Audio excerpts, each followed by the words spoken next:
কৃষ্ণ হরে কৃষ্ণ। তাও কেবল মধ্যম হয়েছে, উত্তম হয়েছে।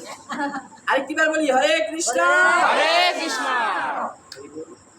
উপস্থিত কৃষ্ণ ভক্ত গৌর ভক্ত মন্ডলী, সর্বপ্রথম আমি আমার পরম আরাধ্য দেব গুরুদেবের শ্রীচরণে দণ্ডবোধ প্রণতি নিবেদন করি। উনি যেন গ্রহণ করেন, দিনের প্রতি যেন প্রসন্ন হন, নিত্যকাল যেন জয়যুক্ত হন, জয়যুক্ত হন, জয়যুক্ত হন। তৎপর যেন এই অদমের প্রতি কৃপা আশীর্বাদ পরিশোধন করেন।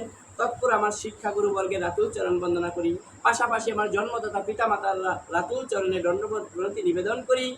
তথা উপস্থিত আপনারা সকল সাধুগুরু বৈষ্ণবের চরণে তথা অনন্ত কোটি বৈষ্ণবের চরণে বৈষ্ণবীয় বাঞ্ছা ক্ষেপণ করিতেছি।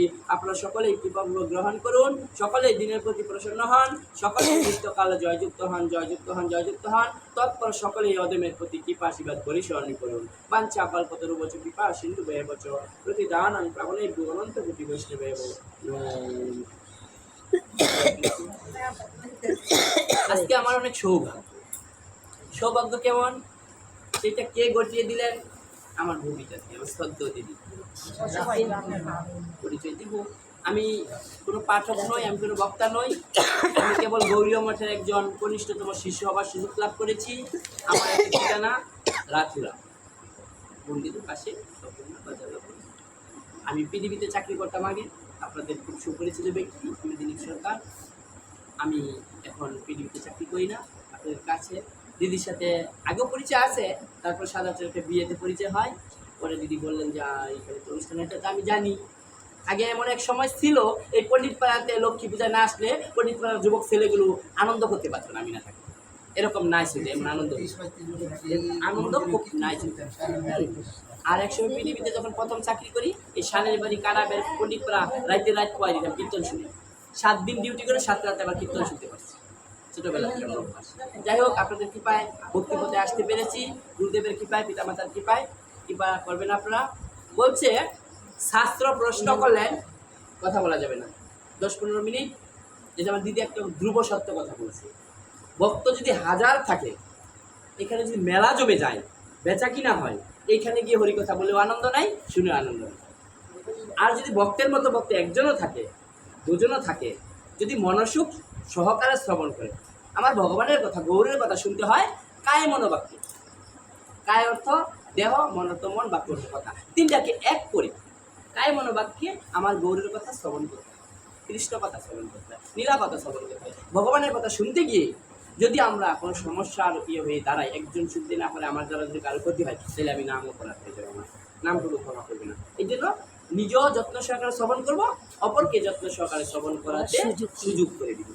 শাস্ত্র প্রশ্ন করলেন, এই জগতে সবচেয়ে উত্তম ব্যক্তি কারা? বলতে পারেন আপনারা? শাস্ত্র প্রশ্ন করলেন যে এই জগতে সবচেয়ে উত্তম ব্যক্তি কারা? আবার শাস্ত্র উত্তর দিলেন, এই জগতে সবচেয়ে উত্তম ব্যক্তি তিনারাই আজকের মতো এরকম হরিবাসের বা হরিকথার, ভাগবতীয় কথার, গীতা পাঠের আয়োজন করে থাকেন যারা। যদি বলেন না একবার হরে কেন? আজকে যদি এই মহৎ ব্যক্তিরা, এই সমাজের পঞ্চায়েতের বাই কমিটি দাদারা বা এই দিদির মতন ব্যক্তি যদি আমাকে নিমন্ত্রণ না করতেন, আর এখানে পাঠের আয়োজন না করতেন, তাহলে আমার মতো নারাদম দিলীপ সরকার শুধু রাতুরা থেকে এসে আপনাদের মতো সাধু সঙ্গ পাইতাম। দিদি আমাকে আনছে বিদায়, এখানে সুযোগ করে দিছে বিদায়, আমি আপনাদের মতো সাধুদের সঙ্গ পাওয়ার সুযোগ লাভ। এই জগতে শাস্ত্র উত্তর দিলেন, এই জগতে সবচেয়ে উত্তম ব্যক্তি তিনারাই যারা আজকের মতো এরকম সাধু সঙ্গের আয়োজন করে। সাধু সঙ্গ সর্বশাস্ত্রে কয় লোকমাত্র, সাধু সঙ্গ সর্বশিষ্টি। লোকমাত্র শব্দটা কি? একটা গরু বা একটা মহিষ, তার যে শিং আছে না, মাথায় সিংহ যায় যে, একটা গরু বা মহিষের শিঙের অর্ঘভাগ থেকে, শিঙের আগা থেকে একটি সরিষা ছেড়ে দিলে মাটিতে গড়ায় পড়তে যতক্ষণ সময়, এই সময়টার নাম হলো লোকমাত্র সময়। বলেন না একবার হরে কৃষ্ণ। সাধু সঙ্গ করিতে করিতে এই রকম অল্প সময়ের মধ্যে যদি ওই রকম সাধুর মতো সাধু সঙ্গ হয়ে যায়, তাহলে আমাদের সর্বসিদ্ধি। বলেন না একবার হরে কৃষ্ণ। তাহলে সেই লোকটাকে নিয়ে আমাদের কি করতে হবে? একটু সাধু সঙ্গ করতে। দেখুন, কাহা কাছে বলিব কৃষ্ণ কথা। আমরা প্রয়োজনীয়টাকে অপ্রয়োজনীয়ভাবে ব্যবহার করি, আর অপ্রয়োজনীয়টাকে প্রয়োজনীয়ভাবে ব্যবহার করি। তার একটা উপমা, উদাহরণ, আপনাদের ঘরে ঘরে লক্ষ্মী পূজা করেন না? ঘরে ঘরে যে এই যে কুমার মশাইরা, পাল মশাইরা প্রতিমা বানায় দেয়, দেখবেন ছোট ছোট ঘরের প্রতিমা বানায়, চালি দিয়ে তো বড় করে বানায়, ঘরের জন্য ছোট ছোট বানায় না? বানায়। ঘরের লক্ষ্মী তাকে বাজার থেকে কিনে দেখবেন হিন্দু ভদ্রলোকরা, হিন্দু বাবারা তার পিছনে একটা জায়গা দিয়ে দেয় খোলা, গাড়ে ধরে বাঁচানে লক্ষ্মীকে, লক্ষ্মী প্রতিমারে গাড়ে ধরে আনে, পিছনে দই আনে, পেরে দূরে দিলে গাড়ে ধরে আনে, গাড়ে ধরে আনে।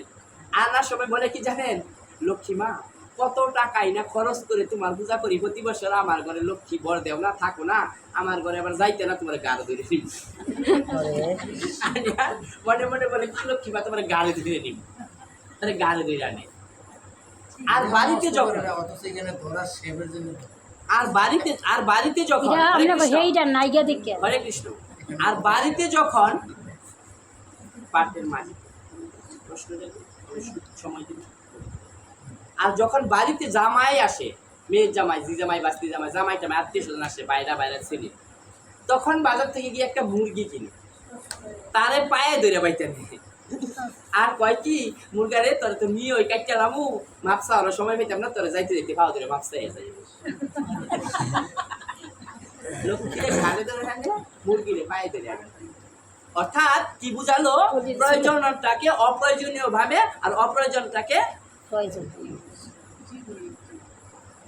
কাহা কাছে বলিব এহেন দুঃখের কথা।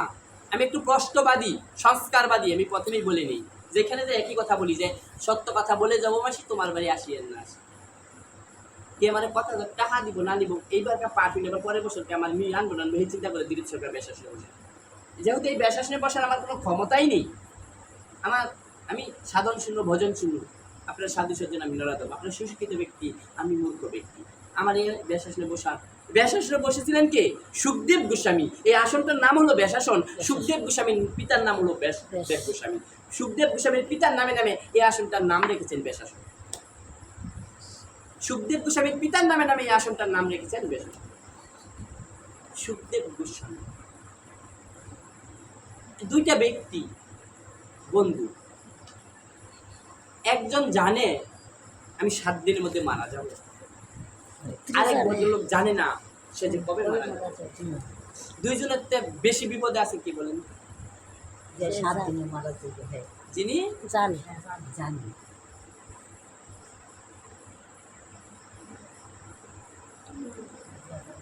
সে তো জানেই 7 দিনের মধ্যে মারা যাবে, সবকিছু ছেড়ে দিয়ে কে জেনেছিল বলেন তো দেখি? সুখদেব গোস্বামী। বলেন না একবার হরে কৃষ্ণ। হরে কৃষ্ণ। সুখদেব গোস্বামী জেনেছিলেন আমি 7 দিনের মধ্যে মৃত তক্ষক আমাকে দংশন করবে, আমি জেনে কি করছিলেন, ওনার ছেলের কাছে রাজ্যভার সবকিছু সঁপে দিয়ে এক বস্ত্র পরে উনি সেই নদীর তীরে গিয়ে 60,000 মুনির আগমন ঘটালেন, নিমন্ত্রণ দিলেন, আমি কি ধর্মের জন্য, ধর্মের কাজ কি করতে পারি। উনি জানছে আমি তো আর উপায় নেই, আমি 7 দিনের মধ্যে মারা যাবই, যেহেতু মুনির ছেলে মুনি, ছোট সাপে বড় সাপে দংশন করলে যেমন বিষে ক্রিয়া করে, ছোট সাপে দংশন করলে তেমনই বিষে করে। তাহলে মুনির ছেলে মুনি, বিঘ্নমণি ছেলে সিঙ্গিমণি, উনি অভিশাপ দিয়েছে, হ্যাঁ, যে মৃত্যু তক্ষকটাকে দংশন করবে, অবিশেষে যাবে, এখন বাক্য তো লঙ্ঘন হতে পারে না, এখন তো মারা যাবে। জেনে সেই কথা পরীক্ষিত মারা 7 দিনে কি ভালো কাজ করা যায় সেই চিন্তা করলেন। আমরা বলি না যত মত নানামণির, বলি না, আসলো কোথা থেকে? আগে তো তত্ত্ব জানতে হবে, না হলে না জানেই তো একটা শব্দ ব্যবহার করা যাবে না। এই যে বলছি যে প্রয়োজনটাকে অপ্রয়োজনীয় ব্যবহার করে, আর অপ্রয়োজনটাকে কি, অপ্রয়োজনটাকে প্রয়োজনীয় ভাবে, আর প্রয়োজনীয়টাকে অপ্রয়োজন ভাবে। এই যে একটা শব্দ লিখেছে, আমি জানি না কে বা কারা, উপরে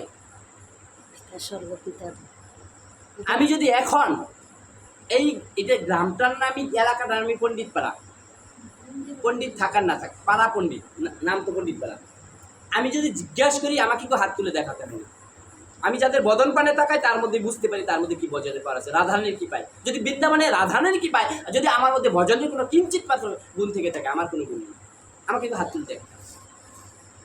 আমি যদি 100 ভক্তকে এখানে পাঠ করে অনেক আছে, পাঠক মহোদয় আসবে, পণ্ডিত আসবে, মাস্টার আসবে, দেও আসবে। আমি যে 100 ভক্তকে জিজ্ঞেস করি 10 জনের কাছ থেকে আমি সঠিক উত্তর পাবো না, যে এই শ্লোকটা কোন গ্রন্থে, কোন শাস্ত্রে, কে বা কাকে উদ্দেশ্য করে লিখেছেন, বা কে বা কাকে উদ্দেশ্য করে কোন গ্রন্থে লিপিবদ্ধ হয়েছে। আমি যদি জিজ্ঞেস করি সেই উত্তরটা 100-র মাঝে 10 জনের কাছে আমি উত্তর পাবো না। আমি চ্যালেঞ্জ করে বলতে পারি সনাতন ধর্মের ধর্মীয় কোন পিতাকে উদ্দেশ্য করে কে কখন কোন গ্রন্থে লিখেছে। আমরা মুখে মুখে তোতা পাখির মতো মস্ত কথা শুনেছি কোথা থেকে, দেখেছি কোথা থেকে, বলে ফেলি, ঠিক কিনা? বলে ফেলি, শুনে ফেলছি। আগে জানতে হবে কোন শাস্ত্রে কোন গ্রন্থে কিভাবে আছে। এই যে বলি যত মত তত পথ, হ্যাঁ যত মত তত পথ, কথা তো সঠিক। যত মত তত পথে চলতে গেলে তত জায়গায় যাওয়া যাবে। আমার প্রাণ গোবিন্দ বলেছে এক মত এক পথ, তাতে হোক অনুগত।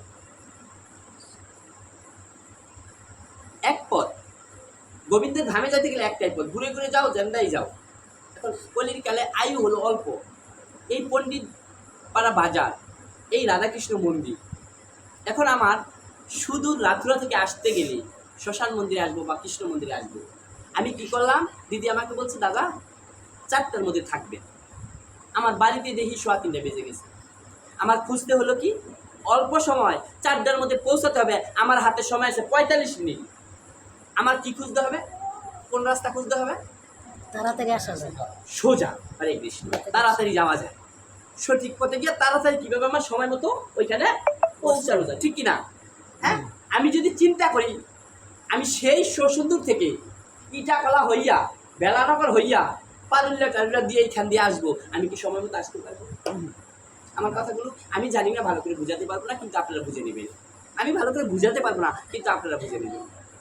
আমার কথাগুলো বুঝতে অসুবিধা হয়? তাহলে আমাদের কলির কালে সময় তো অল্প, অল্প সময়ের মধ্যে আমাদের যাবার ফিরার পথে ভালো কিছু নিয়ে যেতে হবে, ঠিক কিনা? তাহলে এলু পাথারি ভাবে একই কথা, আমি খাবারটা মুখে দিলে এইখান দিলে সোজাসুজি মুখে যাবে এই হাতে, তাই না?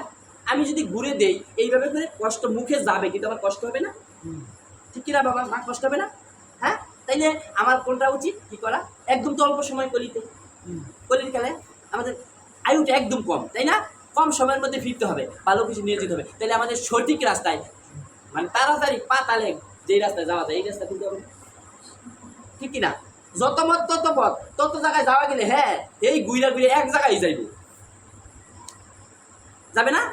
আমরা এক জায়গায় যাব, তাইলে আমার এই দূরে গুইরা কোনো লাভ আছে? আমি 2 টাকা 10 টাকা পুঁজি নিয়ে পণ্ডিতপাড়া বাজারে, গাবতলী বাজারে, পণ্ডিতপাড়া বাজারে ব্যবসা দিতে গেলাম। 10 টাকা পুঁজি দিয়ে আমি একটা ব্যবসা করতেছি, 1 গ্লাস শরবত বিক্রি করবো 10 টাকা, পুঁজি 10 টাকা, আমার 8 টাকা কিনা পড়ছে, 10 টাকায় গিয়ে আমার 2 টাকা লাভ হয়েছে, 2 টাকা লাভ হয়েছে। আচ্ছা, আমি 10,000 টাকা খরচ করে আমার 1,000 টাকা লস হয়েছে, আমার ভালো কোনটা? 10 টাকা পুঁজি দিয়ে 2 টাকা লাভ করা ভালো, না 10,000 টাকা পুঁজি দিয়ে আমার 1,000 লস ভালো? কম খরচে 2 টাকা লাভ হয়েছে, আমার এটা ভালো না? আমি বুঝাতে পারছি মা? হ্যাঁ, আমার তো এইটা প্রয়োজন, যেমন 2 টাকা 10 টাকা পুঁজি দিয়ে 2 টাকা আসতেছে, আর 10,000 টাকা পুঁজি দিয়ে 1,000 টাকা লস হইলো, আমার এটা দরকার আছে করা? হ্যাঁ, তাহলে কলিতে আমাদের একদম মহাপ্রভু বলে দিছে কলিযুগের ধর্ম হয় নাম সংকীর্তন, 4 যুগে 4 ধর্ম, জীবেরই কারণ, অতএব কলিযুগের নামযোগ্য সার, আর কোনো ধর্ম করলে না হয়ে পারে। জোরে বলো না একবার, হরে কৃষ্ণ। কি বাবা বুঝাতে পারলাম? এই নামযোগ্য সার, তাই বলে কিন্তু একদম পালা কীর্তন না, 7 দিন করে বাবা রে বাবা কিরকম কীর্তন চলে, বাজনা চলে, চলতে আছে, দিনে রাইতে চলতেছে, 5 দিন 4 দিন 3 দিন। তোমরা নিরামিষ খায়া কীর্তন করো না কেন এলাকাবাসী, কিন্তু জাগরে দিয়ে কীর্তন গাওয়াইতেছ, বাজার থেকে করিমছে তার রহিমছে তা এতে দুহান থেকে ডিমের মামলিতে খাইয়ে বাড়াইতেছে, জাগরে দিয়ে গাওয়াইতেছো বাজাইতেছো, হেরাই নাচতেছে, তাইলে তোমার পবিত্রতা কি রইল? মৃদঙ্গ কাঁধে নিয়ে প্রস্রাব করে না আয়া পরে, হ্যাঁ বাঁশিটা হাতে নিলে চুল্লি যদি একটু লম্বা হইতারে, আয় হাই মনে বুঝে কৃষ্ণ আয় পড়ছে, আমরা সবাই তো যাই জড়াই ধরি, কিন্তু যাবার বেলায় কি করে এমন একটা আগরবাতি টানতে টানতে যায় বাঁশিটা হাতে নিয়ে, যাচ্ছে কিনা? প্রস্রাব করে জলরা ব্যবহার করে না, পবিত্রতা রইল কিনা? হ্যাঁ, কীর্তন আইলো পরে কি কান্নাকাটি লাগাইলো, সবাই মিল্লা এমন সুন্দর কান্নাকাটি করলো, এমন মায়ার একটা রাগিনী দিল, এই জগৎ ছেড়ে যাওয়ার লাগবো। এই কথা মনে করে বাবাই গেছে, মাই গেছে, সামনের বছর গেছে, এবার তো গো আসিল, এইবার তো নাই গো। এই কথা মনে করে কি কান্নাকাটি একজনে আরেকজনে দইয়া এই কান্নাকাটি করলাম। কতক্ষণ পরে যখন আবার বাসি ওলা একটা গান দিল, আমি চাইলাম যা রে তবে পাইলাম না তারে। কিছু কিছু যুবক ভাই বোন আছে তেহার মালা দেয়, মালা গো গাইছে দেয় কিনা বাসি ওলারে, এমনি কিন্তু বাইনা করে আনছো, আবার দিতে আছে এমনি কিন্তু বাইনা করে আনছো, আবার গুইনা পুরস্কার দিল।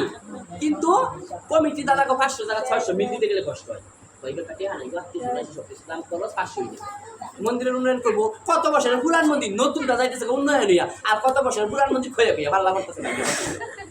যদি এই গোবিন্দের দিকে খেয়াল থাকতো, মন্দিরে কেন এই অবস্থা থাকবো, আমার ঘরের সোফাসের একটা কোনাও দিল অর্থারে না, হেঁটে দেবার ঠিক করি।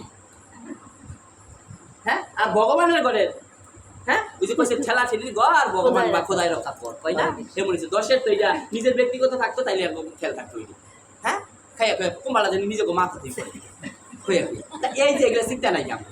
হ্যান্দা মিল দিতে না বক্ত সেবা হইব, হ্যান্দা গিয়া হইনা নীলা কীর্তনের বেডির আনছে 36,000 টাকা, বেডিয়ে সুযোগ বোঝার মধ্যে এক দিদি একটা শাড়ি দিব, আরেক দিদি কয় হ্যাঁ গো বাড়ির দিদি না একটা শাড়ি কিনছে গো টাঙ্গাইলা, আমগো একটা সায়াল যে কাপড় আইনি বেডিরে দিতাম, ঠিক না? 40,000 টাকা বেডিরে আনছে, হ্যান্দা 10,000 টাকা কাপড় বেডিরে দিয়ে দিবা। 40,000 টাকা আনছে বেডিরে বাইনা ফিরে আরো 10,000 টাকা কাপড় বেডি, ঠিক কিনা? সঠিক কোকার না কোক। সূর্য পূজা কম ভালো করে বেডির বাবাই জানে সূর্য পূজা কেমনে করো লাগে। সূর্য পূজা একটা গান গাইছে, ওই সেভ করছে। সূর্য পূজা যদি সনাতন ধর্মে করে থাকে, একমাত্র রবিদাস সম্প্রদায় যারা, তারাই সঠিক মতো করে। না দিনে না রাইতে জলের মধ্যে নামিয়া বেলা যখন লাল হয়ে যায়, কুমের বেলা পশ্চিমে যায়, না দিনে না রাত্রে গিয়া ওই লাল চা বেলার মধ্যে 3 সন্ধ্যাবেলা জলের মধ্যে নাবি পড়তে নামায় বা কণ্ঠিপতে ভিজে সূর্য পূজা করতে হয়, সূর্যদেবের পূজা করতে হয়, আরাধনা করতে হয়। ওই রবিদাস সম্প্রদায় রাখুন বছর একবার করে।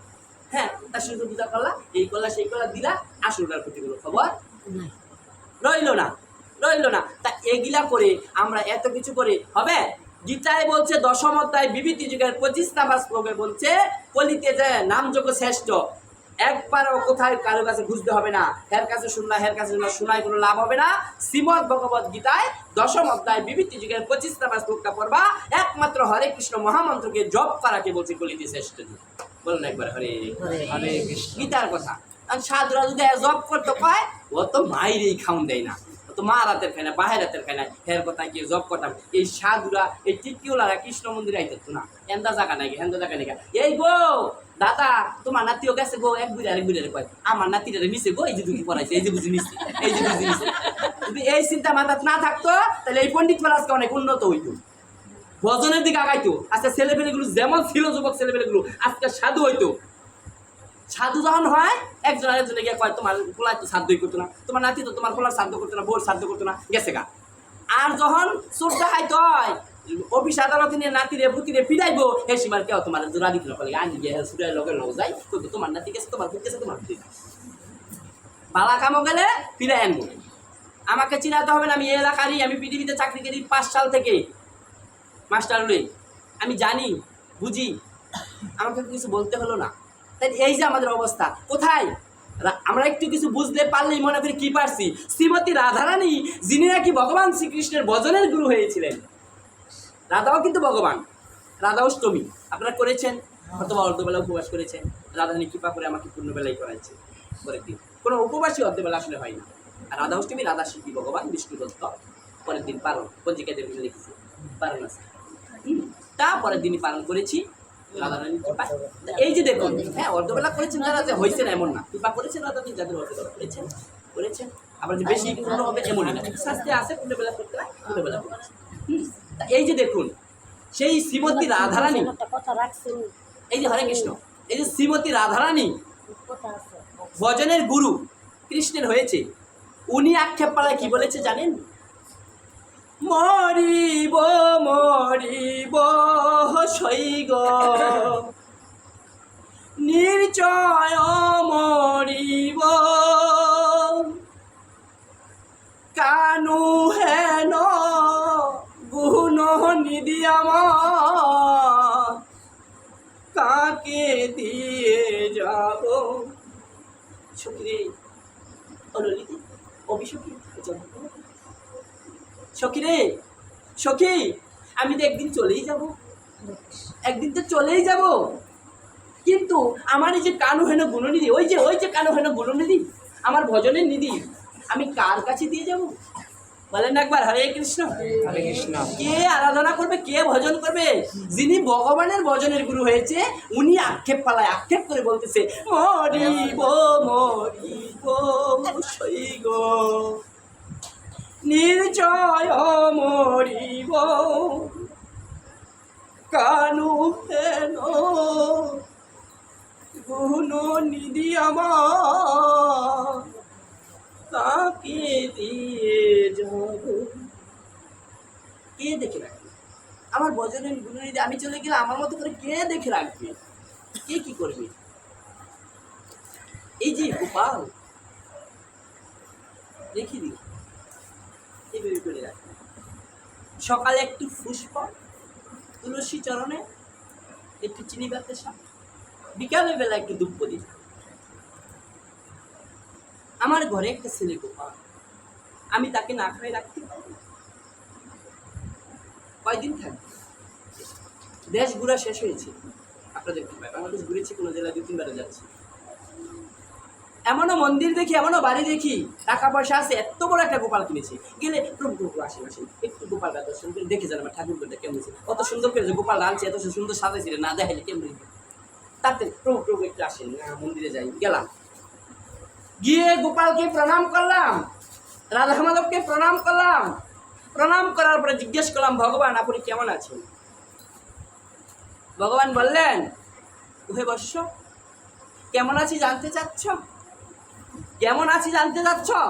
36 বছর বা 40 বছর ধরে আমারে কিনে আনছে, আমার এই ঠাকুর ঘরের সিংহাসনের রাইকা চিনি বাতাসার নকুল খাওয়াইতে খাওয়াইতে আমার ডায়াবেটিস বানায় হচ্ছে। চিনি বাতাস নকুল দিতে ডায়াবেটিস বানায় হচ্ছে। তারা ঘরে গিয়া জানি কত কিছু খায়, আমার এখানে প্রত্যেকদিন চিনি বাতাসার নকুল দিয়া থই, আর ফলের এত দাম, অনুষ্ঠানে একটু 6-7 টুকরা দিয়ে থই। এলা বুঝলো আমি কেমন আছি? আদু তো সকালবেলা একটু বুক দিয়ে রেখে দিয়েছে, বিকাল হয়ে গেল, ওই বুকের প্লেনের মধ্যে পিঁপড়া জাঙ্গায় যাচ্ছে, খাচ্ছি আর আছি। আবার কোনো কোনো পোলাপান মন্দিরে বা সিংহাসন থেকে প্লেট এনে দেখি ঠাকুরের যে পূজা দেয়, সেটা খায়, আবার দুইয়া মুচ্ছে এটা দিয়ে পূজা দেয়। আমার কি পূজা, কি ঠাকুরের কি পাপ হবে, কি পূজা? এখন ব্রাহ্মণ কথা পূজা দিল, আমি নিচ্চকে না দেখে নিষ্কানে না শুনলে আমি দিলীপ সরকার কিছু বলি না, প্রমাণ ছাড়া কথা বলি না। আমার সম্মুখে ঠাকুর কথা পূজা দিল, 2 হাতে যাইত্যা ধরে শঙ্করটা বাজাইল, শঙ্করের ফু দিল, যাইত্যা ধরে, যেমন শঙ্কর যাইব কাটতে, 2 হাতে যাইত্যা ধরে ফু দিল। পুরা মানুষ তো কষ্ট হয়ে আসলে পারে না, তো না বাজাইছে ভালো। 2 হাতে যে বাজালা, 2 হাতে আবার শঙ্কর থেকে ঘন্টা বাজে, সব তোমার একটু হলো, কিছু কাজে লাগবে, নিষ্ঠা নাই, হবে কি করে? এইখানে পারে দেখাচ্ছি, তো দেখলাম বাকি দেখেন, এইটা শুধু ওনার না, একবার তো বলছি বাংলাদেশ ঘুরা শেষ, আমাদের প্রায় বাড়িতে বিছনায় বসে, বিছনাতে বসে খায়, উরুতে নিয়ে খাবার খায়, বাম হাতে যাইতে দিলে খায়, 3 হাতে কাটা বাসে। হিন্দু মানুষ, আদৌ কি হিন্দু মানুষ পাওয়া যায়? পৃথিবীর মতো মন্দিরে, অফিসারদের মন্দিরে বসে আমি যখন ক্লাস দেই, আমি বলছি ডাইরেক্ট যে আমরা যারা আছি হিন্দু মানুষের মতো, হিন্দু মানুষ হওয়া এত সহজ নয়। এই মহাপ্রভুর আমলে এই সবটার বিচার, 8টার বিচার, এটুর বিচারগুলো প্রথমেই মানতে হবে, নাহলে আমাদের চলবে না, নিষ্ঠা যদি না থাকে। যে নাম শ্রীকৃষ্ণ ভজ নিষ্ঠা করি, যে নাম শ্রীকৃষ্ণ ভজ নিষ্ঠা করি, নামের সহিত আছেন আমার আপন শ্রী। বলেন না একবার হরে কৃষ্ণ। তাই অনেকটি কথার মধ্যে 2টা কথা তাৎপর্যপূর্ণ। কোনটা? যে নাম শ্রীকৃষ্ণ ভজ কি বলছে? নিষ্ঠা করি।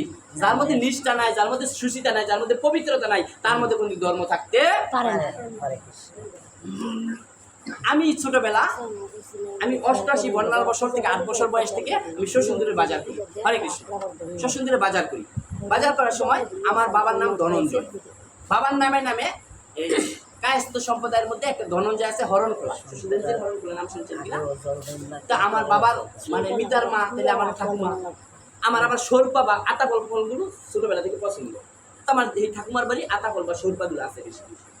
আমি অগ্রহায়ণ মাসে, অগ্রহায়ণ মাসে শীত করে না বাবা, একটু শীতের সময় দুপুরবেলা গেছি ঠাকুমার বাড়ি বেড়াইতে, সুন্দর বাজারে হরণ করে আমাকে খাবার দিছে। তখন ছোট মানুষ, অতটা বুঝি না, মিষ্টা বুঝি না।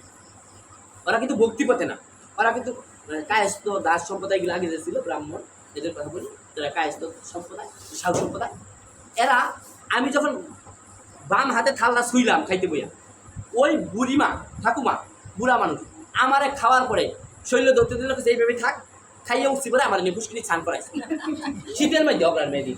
পরে আমি মনে গোসা করে কইলাম আমি আর এই বুড়ির বাড়ি আসবো না কোনোদিন। আমার গিয়ে অগ্রাণ শীতের মেয়েদিকে বাইরে থাল ধরছে দিকে আমার স্নান করাইছে। এখন বক্তিপথ আয় দেখি যে এইটাই নিয়ম, মহাপ্রভুর আমলে এইটাই নিয়ম। আগের যে মুরব্বীরা ছিল এরা সকালে উঠে ওরা আওয়াজ দিত, গোবর ছিটা দিত, সামা আওয়াজ দিত, এইটা করতে কত কিছু করতো। আর এখন বলছির এই সময় আছে আছে এগুলা, তাদের পালার টালা নিয়ে হইতে ব্যস্ত, ইস্টার জলসা জি বাংলায় তো খাই দিয়েছিল ধর্ম, কি করবে না? হ্যাঁ, এই নিয়মগুলো আছে।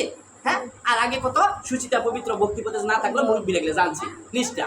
আর এখন আপনাদের কথা কি বলবো, ভালো ভালো যারা সারা বিশ্বে হরিনাম প্রচার করেছে, যারা ডেলি ষোলমালা প্রচার করে ভগবানের প্রসাদ খায়, এইরকম ভক্তগুলো পর্যন্ত গৌরীয় মঠ অমন্ত দাতব্য চিকিৎসালয় তো সহজ নয়।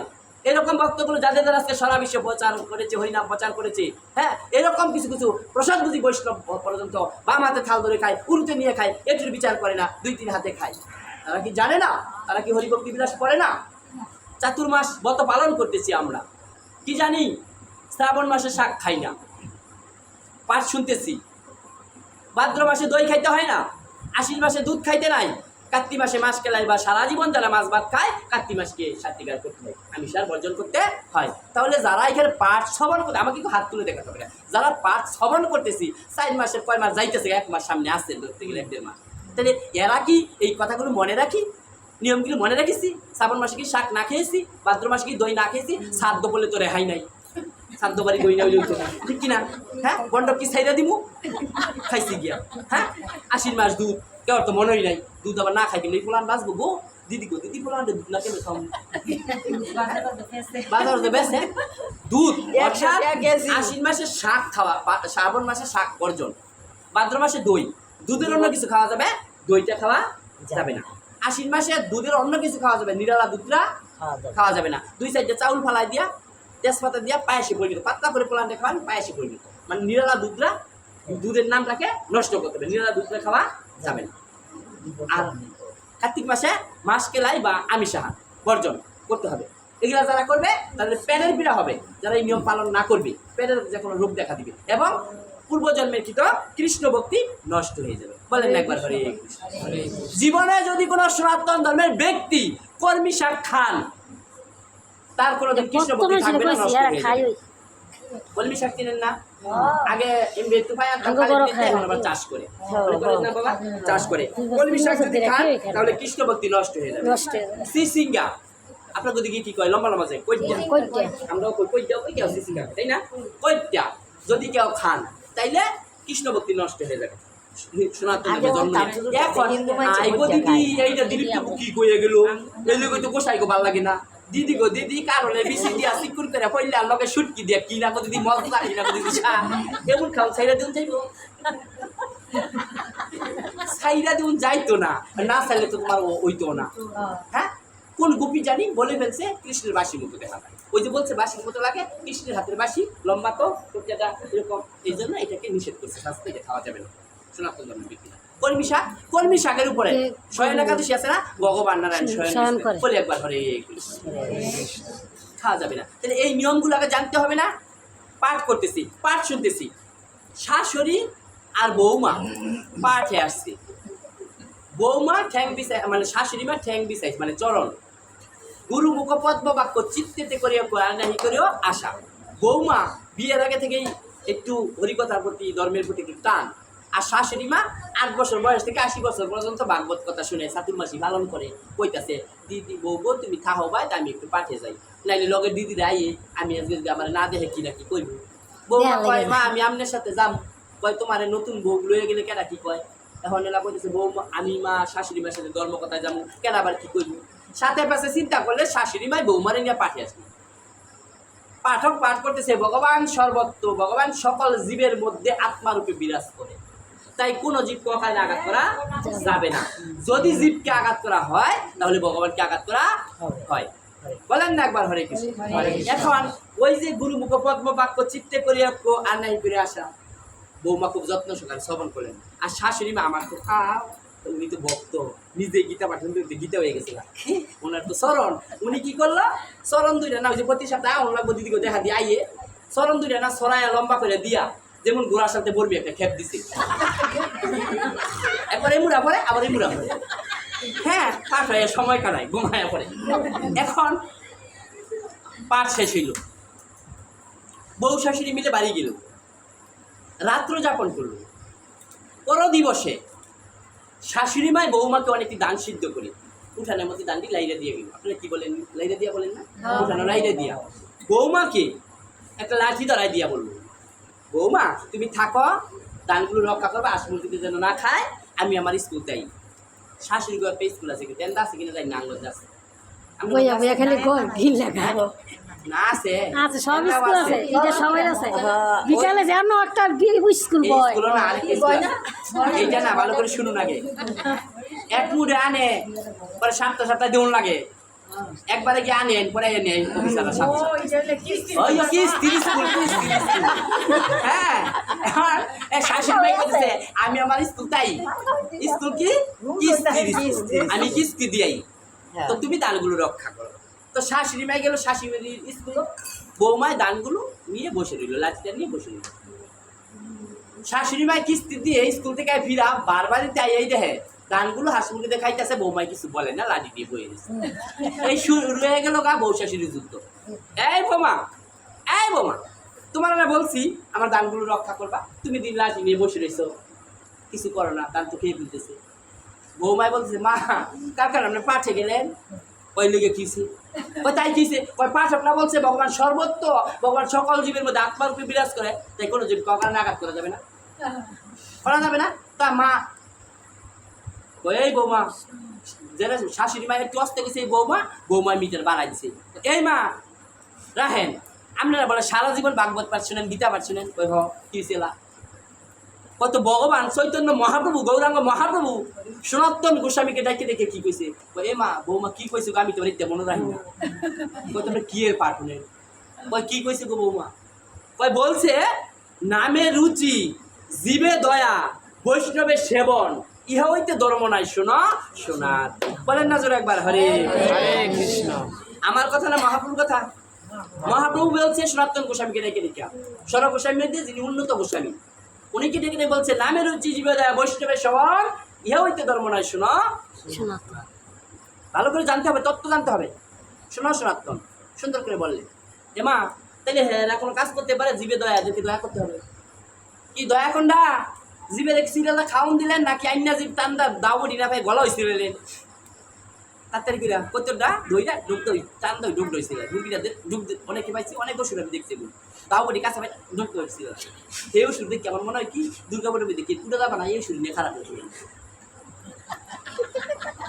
এইটা হয় জীবে দয়া, দয়া কি প্রেম, জীবে প্রেম করে যেজন, কে বলছিল, স্বামী বিবেকানন্দ। হরে কৃষ্ণ। কথাকে বুঝতে হবে, স্বামী বিবেকানন্দ বলেছিল জীবে প্রেম করে যেজন সেই জন সেবিছে। কি বুঝলাম, জীবে প্রেম করতে হবে, দয়া করতে হবে, কর্তন করতে হবে না, হিংসা করা যাবে না। জীবকে হত্যা করতেছি, হিংসা করতেছি, এটা কি দয়া করা হলো? যখনই বলছে মা তাহলে তো দয়া করতে হবে। এখন শাশুড়ি মা বলতেছে এই বৌমা এই জন্য আমি তোমারে কইছিলাম কালকে পাঠিয়ে নিতাম, আমি সেরিতে বুড়িয়েছি পাঠ শুনতে শুনতে, আমি পাঠকের কথা ববিতার কথা মন্দিরের কোনাতে ঠিক অনেক সময় বাড়ি গুণ তাই নিয়ে তুমি কালকে গ্যাসকে বাড়ি মতো লইছো, এর লেগে কইছিলাম তোমার আমি পাঠিয়ে নিব।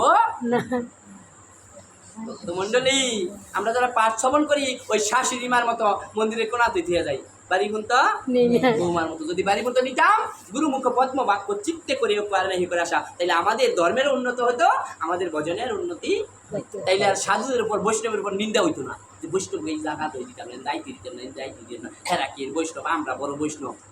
হ্যাঁ বৈষ্ণব নিয়ে বাক করা, বৈষ্ণব কাকে বলে? বৈষ্ণব কি কোনো মুদি দোকানে পাওয়া যায়? তাহলে আমরা কয়েক টাকার কিনে আনি। বৈষ্ণব একটা জায়গায় উপস্থিত হওয়ার, পৌঁছানোর নাম বৈষ্ণব। কোন জায়গায়?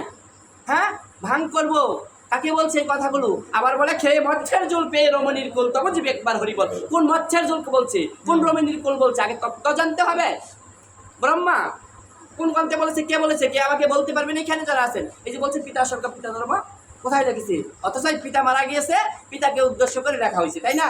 কোন গ্রন্থে বলেছে এই কথা? কোন শাস্ত্রে আছে? 9,32,000 শাস্ত্র গ্রন্থ সনাতন ধর্মে। কাকে বলেছে? কোনো পাশ করা পণ্ডিত সনাতন ধর্মে থাকলে আমার সামনে আসেন। এই পিতাকে জড়জগতের পিতাকে উদ্দেশ্য করে বলা হয়েছে। কাকে বলছে? পিতা। বলছে জগৎ পিতা পরমেশ্বর ভগবান শ্রীকৃষ্ণকে। শ্রীকৃষ্ণকে কোন গ্রন্থে বলছে? কে বলেছে?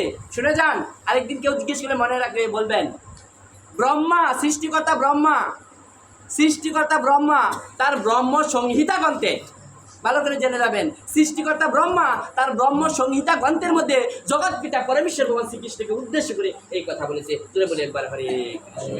আমরা যদি সেই গোবিন্দের ভজন করি, রাধা মাধবের ভজন করি, জগৎ পিতার ভজন করি, তাহলে আর কোনো কারো ভজন করার দরকার পড়ে না। এই কথা আগে বুঝতে হবে না, জানতে হবে না, আমাদের ঠিক তত্ত্বগুলো জানতে হবে। যতমত ততমত। পরীক্ষিত মহারাজ যখন শাপগ্রস্ত হলেন, যে কথায় ছিলাম প্রথমে, পরীক্ষিত মহারাজ যখন শাপগ্রস্ত হলেন, সুখদেব গোস্বামী 60,000 মুনি ঋষিকে আগমন ঘটালেন, নিমন্ত্রণ দিলেন, আসলেন, সবার কাছে জিজ্ঞাসা করলেন আমি কি করব, আমি 7 দিনের মধ্যে মারা যাব, আমি কি ভালো কাজ করতে পারি? কেউ বলছে তুমি এই পূজা করো। ওই যে যতমত ততমত, কোথা থেকে আসলেন আগে জেনে যান, কোন দিন থেকে আসলেন। বলছে কেউ এই পূজা করো, কেউ বলছে এই ব্রত করো, কেউ বলছে এই ব্রত করো। কারু কথায় পরীক্ষিত মহারাজের মনে কোনো শান্তি আসতেছে। তেমন ভাবে ব্যাসদেব গোস্বামীর ছেলে সুখদেব গোস্বামী, বিটিকা দেবী, ব্যাসদেব গোস্বামীর স্ত্রীর নাম হলো বিটিকা দেবী। বিটিকা দেবীর গর্ভ থেকে 16 বছর বয়সে গর্ভপাতে, শুনেছেন কথা? কোনো মা কি বাঁচবেন 16 বছর সন্তান পেটে থাকলে? হ্যাঁ, 16 বছর বয়সে যৌবন নিয়ে আবির্ভূত হয়ে সেই সরস্বতী, সেই নদীর তীরে চলে আসলেন ওই পরীক্ষিত মহারাজের পরিত্রাণ করবার জন্য। বলেন একবার হরে। আরেকজন মনীষী, আরেকজন মহাপুরুষ, একজন ব্যক্তি ছিলেন যিনি নাকি 13 মাস মায়ের গর্ভে ছিলেন। আপনাদের সেই নামটা মনে আছে? সুখদেব গোস্বামী ছিলেন 16 বছর, পুরো যৌবন নিয়ে আবির্ভূত হলেন।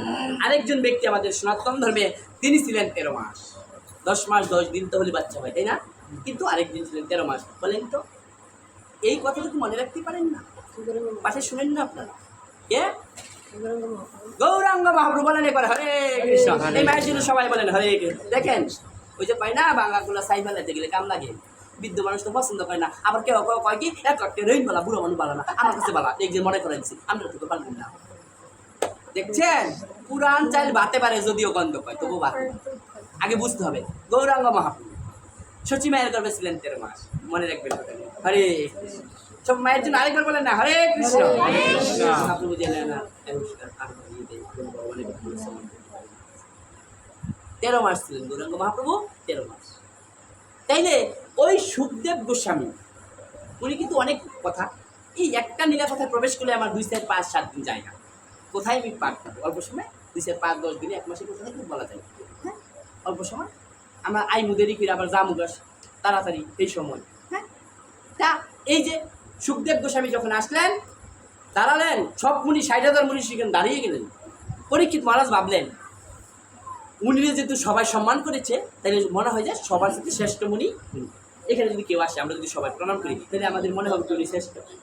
ওইরকম ব্যক্তি আসলে প্রণাম করবো না?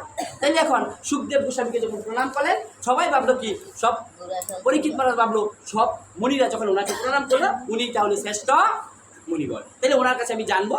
তখন জিজ্ঞাসা করলো, হে মুনিবর, আমি বুঝতে পারছি আপনি সবার শ্রেষ্ঠ সিনিয়র মুনিবর, আপনি বলুন আমি 7 দিনের মধ্যে কি ভালো কাজ করতে পারি? 7 দিন 6 দিন নিয়ে ভাবতেছ পরীক্ষিত, পরীক্ষিত তুমি 7 দিন 6 দিন নিয়ে ভাবতেছ, আমি কীর্তন করি তবু শ্রবণ করো। শুনুন কি কীর্তন করেছিলেন। বলছে বিষ্ণু ভক্তস্ব পঞ্চদিনানিকাচ। শোনো পরীক্ষিত, 7 দিন 5 দিন 6 দিন নিয়ে ভাইব না। এই জগতে যদি কেউ আমার ভগবান বিষ্ণুর ভক্ত হইয়া 5 দিনও বেঁচে যেতে পারে, তাও যথেষ্ট। বলেন একবার হরে কৃষ্ণ। ভৌন বাসে কয় বছর? ভৌনের আয়ু 1000 বছর। হরে কৃষ্ণ। বলেন নাই মায়ের জন্য একবার হরে কৃষ্ণ। হরে কৃষ্ণ। শকুন বাসে 1000 বছর। বললেন বিষ্ণু ভক্ত যদি কেউ এই জগতে 5 দিন বাসে, তাও যথেষ্ট। শকুনের মতো আয়ু পেয়ে 1000 বছর যদি কেউ বাসে কেশবের ভক্তিহীন হইয়া, তাও কোনো কাজে লাগবে না। বলেন না হরে কৃষ্ণ। তাহলে কার ভক্ত হইতে বললো? বিষ্ণু মানে ভগবানের ভক্ত হইয়া 5 দিন বাঁচতে পারলো যথেষ্ট। তাহলে আমরা কার ভক্ত হব? হ্যাঁ, তাহলে যত মত তত মতে তত জায়গায় যাওয়া যায়। সঠিক মুনি সঠিক পথ দেখাই দিছে, বিষ্ণু ভক্ত হইতে, ভগবানের ভক্ত হইতে। তাহলে আমরা কার ভক্ত হই? গীতায় আমি এই মন্দির দেবালয় এখানে পাঠ করলাম শ্মশানে, গীতায় বলছে দেবতাদের উপাসনা করলে দেবলোকে যাওয়া যায়, পিতৃপুরুষদের উপাসনা করলে পিতৃলোক লাভ করা যায়, ভূত পেতের আরাধনা করলে ভূতলোকে যাওয়া যায়, আমার উপাসনা করলে আমাকে পাওয়া যায়। ভগবান বলছে আমার উপাসনা করলে আমাকে পাওয়া যায়। তাহলে আমরা কার উপাসনা করবো? কাকে পেতে চাই? ভগবানকে পেতে চাই, ভগবানের আরাধনা করতে হবে। তাইলে ওই যে 2 টাকার পুঁজির কথা বললাম, আর 2 টাকা লাভের কথা 10 টাকা দিয়া, আর 10,000 টাকা দিয়ে 1,000 টাকা লস, তাহলে কোনটা বালা? 2 টাকার পুঁজি বালা? জন্মাষ্টমীতে যেই গণকাটা কইরা যিনি মুকুটমণি, বিশ্ব ব্রহ্মাণ্ডের বিশ্ব চরাচরের যিনি মালিক পরমেশ্বর ভগবান শ্রীকৃষ্ণ, ওনার আবির্ভাব তিথিটা যেভাবে পালন করার কথা ছিল, দুর্গা পূজা আইতেছে যেইভাবে ডাকডোল বাজবার যেইভাবে আগের থেকে আয়োজন করা শুরু, আর যিনি ভগবান তার ডাকিয়ে 100 ভাগের 1 ভাগ করে করা হলো। দুর্গা পূজা যেমন করে করা হবে বা আয়োজন আগের থেকে নেওয়া হলো প্রিপারেশন, ভগবানের জন্মাষ্টমীর উপবাস বা ব্রত অনুষ্ঠান তার 100 ভাগের 1 ভাগে মুখ করে করা হয়েছে। এটার প্রতি চিন্তা আছে, চেতনা আছে। সকলে ছাইরা গেলে বাঁচলি, বাচ্চা থাকবো, কিন্তু আমার প্রাণ গোবিন্দ আমার ছেড়ে যেদিন চলিয়া যাইব সেদিন কি আমি থাকতে পারবো? হ্যাঁ, আমার প্রাণ গোবিন্দ চলে গেলে আমি থাকতে পারবো? মন্দিরে, বাজার থেকে কৃষ্ণ মন্দির বলেন দেখাই মন্দিরে আসে, তাইলে আমরা কেউ বাঁচতে পারবো না। যেদিন আমার প্রাণ গোবিন্দ পরমাত্মা রূপে পরমেশ্বর ভগবান শ্রীকৃষ্ণ যে আমার মধ্যে আছেন, যদি উনি আমার মধ্যে না থাকেন, কৃষ্ণ বলা পাখিটি যদি আমার মধ্যে না থাকেন, ওদিনটা কিন্তু আর আমি বাঁচতে পারবো না। ঠিক কিনা? পারবো? ছলনা করে চলে যাবে এক রাজামশাই, বলবো রাজামশাই, আপনাদের অসুবিধা হচ্ছে না তো? না না আর জন্মে আসা হয় বা না হয়, আজকে রাত্রটা তো কারণ করে জীবনের শেষ রাত্র। আপনি একবার আসতেন, বছর বছর আইবেন, বলা যায় না আজকে রাত্রটা তো আমার মতো নরদমের শেষ রাত্র হতে পারে, ঠিক কিনা? হতে পারে না? বলা কি যাবে? হ্যাঁ, বলছে এই পৃথিবীতে যাহা কিছু করিতেছে সকল হলে ঠিক, সকল ছেড়ে একদিন চলে যেতে হবে, এইটাই তো একমাত্র। আসবো কি করে? আমি খাটে শুয়ে রয়েছি, আমার জল পিপাসা পাইছে, আমার গিয়া জলের কলস ঘরেই ভরা আছে, আমার গিয়া জল গাইলে খাওয়ান লাগবো, জলের কলস আয় কইতো না আগ করা মিলে কইব, যার জল পিপাসা পাই তাই তো জল প্রাণ করতে হয়। হ্যাঁ, যদি জানতে হয়, শুনতে হয়, বুঝতে হয় কিছু, তাহলে যারা জানে বুঝে মানে তাদেরকে আনতে হয়, আনতে হয়। হয় না? তুই দিতি না আমি দিতি, একলা একলা কত দিতি? হাইতে হাইতে নিজের খেয়ে কোন সাধু আইব? হ্যাঁ, সেই নৌসেন দিতে গাইলেও আওয়াজ 100 টাকা বাড়া লাগে, আইব কি কইরা? ফাট করবো ফাটকে, ভক্ত ফাটকের নাম হইলে অনেক আইব, 10-20 টাকা উঠবো, কইবে এটা তো প্রভু আমরা দিই না, মন্দিরে রেখে দিই। তো সাধুরা নিজের খেয়ে, সনাতন ধর্মে এইটাই সব সস্তা পাওয়া যায়, সাধু করে, অন্য ধর্মে না। 1 ঘন্টা 2 ঘন্টার একটা বক্তা আনলে 10-20 হাজার টাকা লাগে। আর আমার সনাতন ধর্মে ফাটকের কোনো অভাব নাই, মানে রুগী সেতে ডাক্তার বেশি, শ্রোতার সেতে ফাটক বেশি, এদিকে মাগনা পাওয়া যায় তো তাদের কোনো কদর নাই, কদর নাই, সম্মানও করে না। তাইলে যে আসলে একটা মুনি 2 ঘন্টা খেত গিয়া কাম করলে 2 ঘন্টা একটা মুনিরে 500-1000 টাকা দেওয়া লাগে, একটা সাধুরা কি করে ভগবানের সেবা দিব? কি করে দিব? তা করে ওই নিজের খেয়ে বাইতে করবো না? সাধু করে সম্মান করে না, বৈষ্ণব করে সম্মান করে না, বরং বলছে নামে রুচি জীবে দেয় বৈষ্ণবের সেবন। আমরার হাতে ভগবানের সেবা লাগলো না, আমরা জানতেছি বুঝতেছি আমরা দিতে পারি না, মাছ খাই, মাংস খাই, কুকার তো খাই, আঁকা তো খাই। যদি কোনো বৈষ্ণব কারো গৃহে যায়, কারো জায়গায় যায়, তাকে একটু আপ্যায়ন করতে হয়, 1 গ্লাস জল দিতে হয়, না একটু সেবা দিতে হয়, না পারলে তার হাতে 2-4 টাকা দিয়ে বলতে হয় গোপালের সেবায় দিয়ে দিতে, আমার অর্থটা তো লাগে না, আপনি একটু গোপালের সেবায় দিয়ে এভাবে করতে হয়। তা আমরা কি সনাতন ধর্মে সেই সম্মানটা করতে জানি? সম্মান তো করবো, ভালো কথা, 10 নাম অপরাধ আছে না? তার মধ্যে প্রথম অপরাধ বৈষ্ণব সাধু নিন্দা। এই প্রথম অপরাধে আঙ্গমধ্যে গেছে না, কয় টিক্কিও লাগো কাছে তো যাইস, টিক্কিও লাগো দেখতারে না। টিক্কি বলে, টিক্কি কারে কয় হেই জানে না, টিক্কি কারে কয়? টিক্কি কয় ওই যে আগে 6টা হয়েছে 9টা মরছে, দিদি গো দিদি এইবার কাজ যদি গো আমার পোলার বউ গো ওইয়া গো থাহে গো দিদি, মানসিক গো দিদি 4 বা 40 মিনিট একটা পাড়া দিব আর মাথা তুলে গাড়া চুপড়ে মানসিক, এইটা কয় টিক্কি। মানুষই করে এইটার বুঝে না যে আমার পোলার বউ ওই মহিলা যায়, আমার যে মায়া লাগে, ছাগল পাঠানো তো কোনো মায়েরই সন্তান, হ্যাঁ রেখে বলি দিতেছে, হ্যাঁ তো মায় কান্তাছে, এইটা বুঝে না। হ্যাঁ, মানুষ আর সাধু গোজে রাহে, এটা কয় চৈতন্য বা শিখা। মহাপ্রভু বলছে সনাতন সকল ব্যক্তি পুরুষদেরকে, এটা মায়েদের তো আছেই, সকল পুরুষদেরকে এই চৈতন্য রাখতে হবে, মাছ কাক মাংস কাক। যদি কোনো ব্যক্তি শিখা বা চৈতন্য ব্রাহ্মণকে ধরে যদি কোনো সনাতন ব্যক্তি না রাখে, বাপ মার শ্রাদ্ধ কিয়া করুক, দুর্গা পূজা করুক, জন্মাষ্টমী কিছু দল বলা হইতো, কারণ ব্রাহ্মণরা মন্ত্রের দ্বারা হইল শিক্ষা বন্ধন করে দেখবে। তাহলে ছলনা করে রাখতে লাগলেই তো পারি, যে নিয়ম রাখুন লাগবো, রাহে না আর কয় টিকলা বলে তো যাইস না, এটা বলে টিক্কি। টিক্কি কয় যেটা গারো রাহে এইটারে, আর সাধুরা বৈষ্ণবরা যেটা রাহে এটা কয় চৈতন্য বা শিখা। আমি আবার নাম দিছি এন্টিনিয়ার। এন্টিনিয়ার কি ঘরের টিভির এন্টিনিয়ার যদি ভালো না থাকে তাহলে কিন্তু পুরা চ্যানেল পাই না। যে সাধু গো সনাতন ধর্মে এই এন্টিনিয়ার নাইয়া সেই সাধুর মহাপ্রভুলোকে লাইন বালা করে পাই না, এদিকে আমি নাম দিছি এন্টিনিয়ার, সাধু এন্টিনিয়ার। আগে জানতে হবে প্রথম অপরাধ হয়ে গেছে না দশমীর নাম অপরাধের মধ্যে সাধু নিন্দা, তাহলে আমাদের কল্যাণ হবে কি করে? বছরে একবার আইবো, ডাকডোল বাজামু, জাগামু, একের আনন্দ করমু, কুঞ্জ সেবা করমু, মিলন দিয়ে একে রাধা কৃষ্ণ বানাইলামু, আর একের কীর্তনের সময় কি কান্নাকাটি লাগামু, একজন আরেকজনের গলার দইরা মাসিরে দেখলে মাসি গো মাসি মাইতে এমন দিনে নেবো আসছি তো মাসি মনে মনে করি এমন সিহারা ইয়ে কীর্তন একের বালা করে লাগছে, আর কয় এই দলটা বালা লাগাইছে গো, সামনে বাইনা দিয়ে দিব।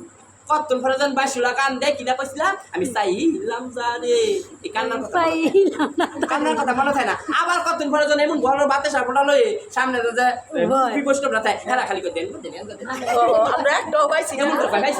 তখন সেই কীর্তনে কি আবার আমার গাইতে ইচ্ছে করে কি জানেন, ও সাদের বাতে সাতাল্লাইয়া মন কীর্তনে আসা,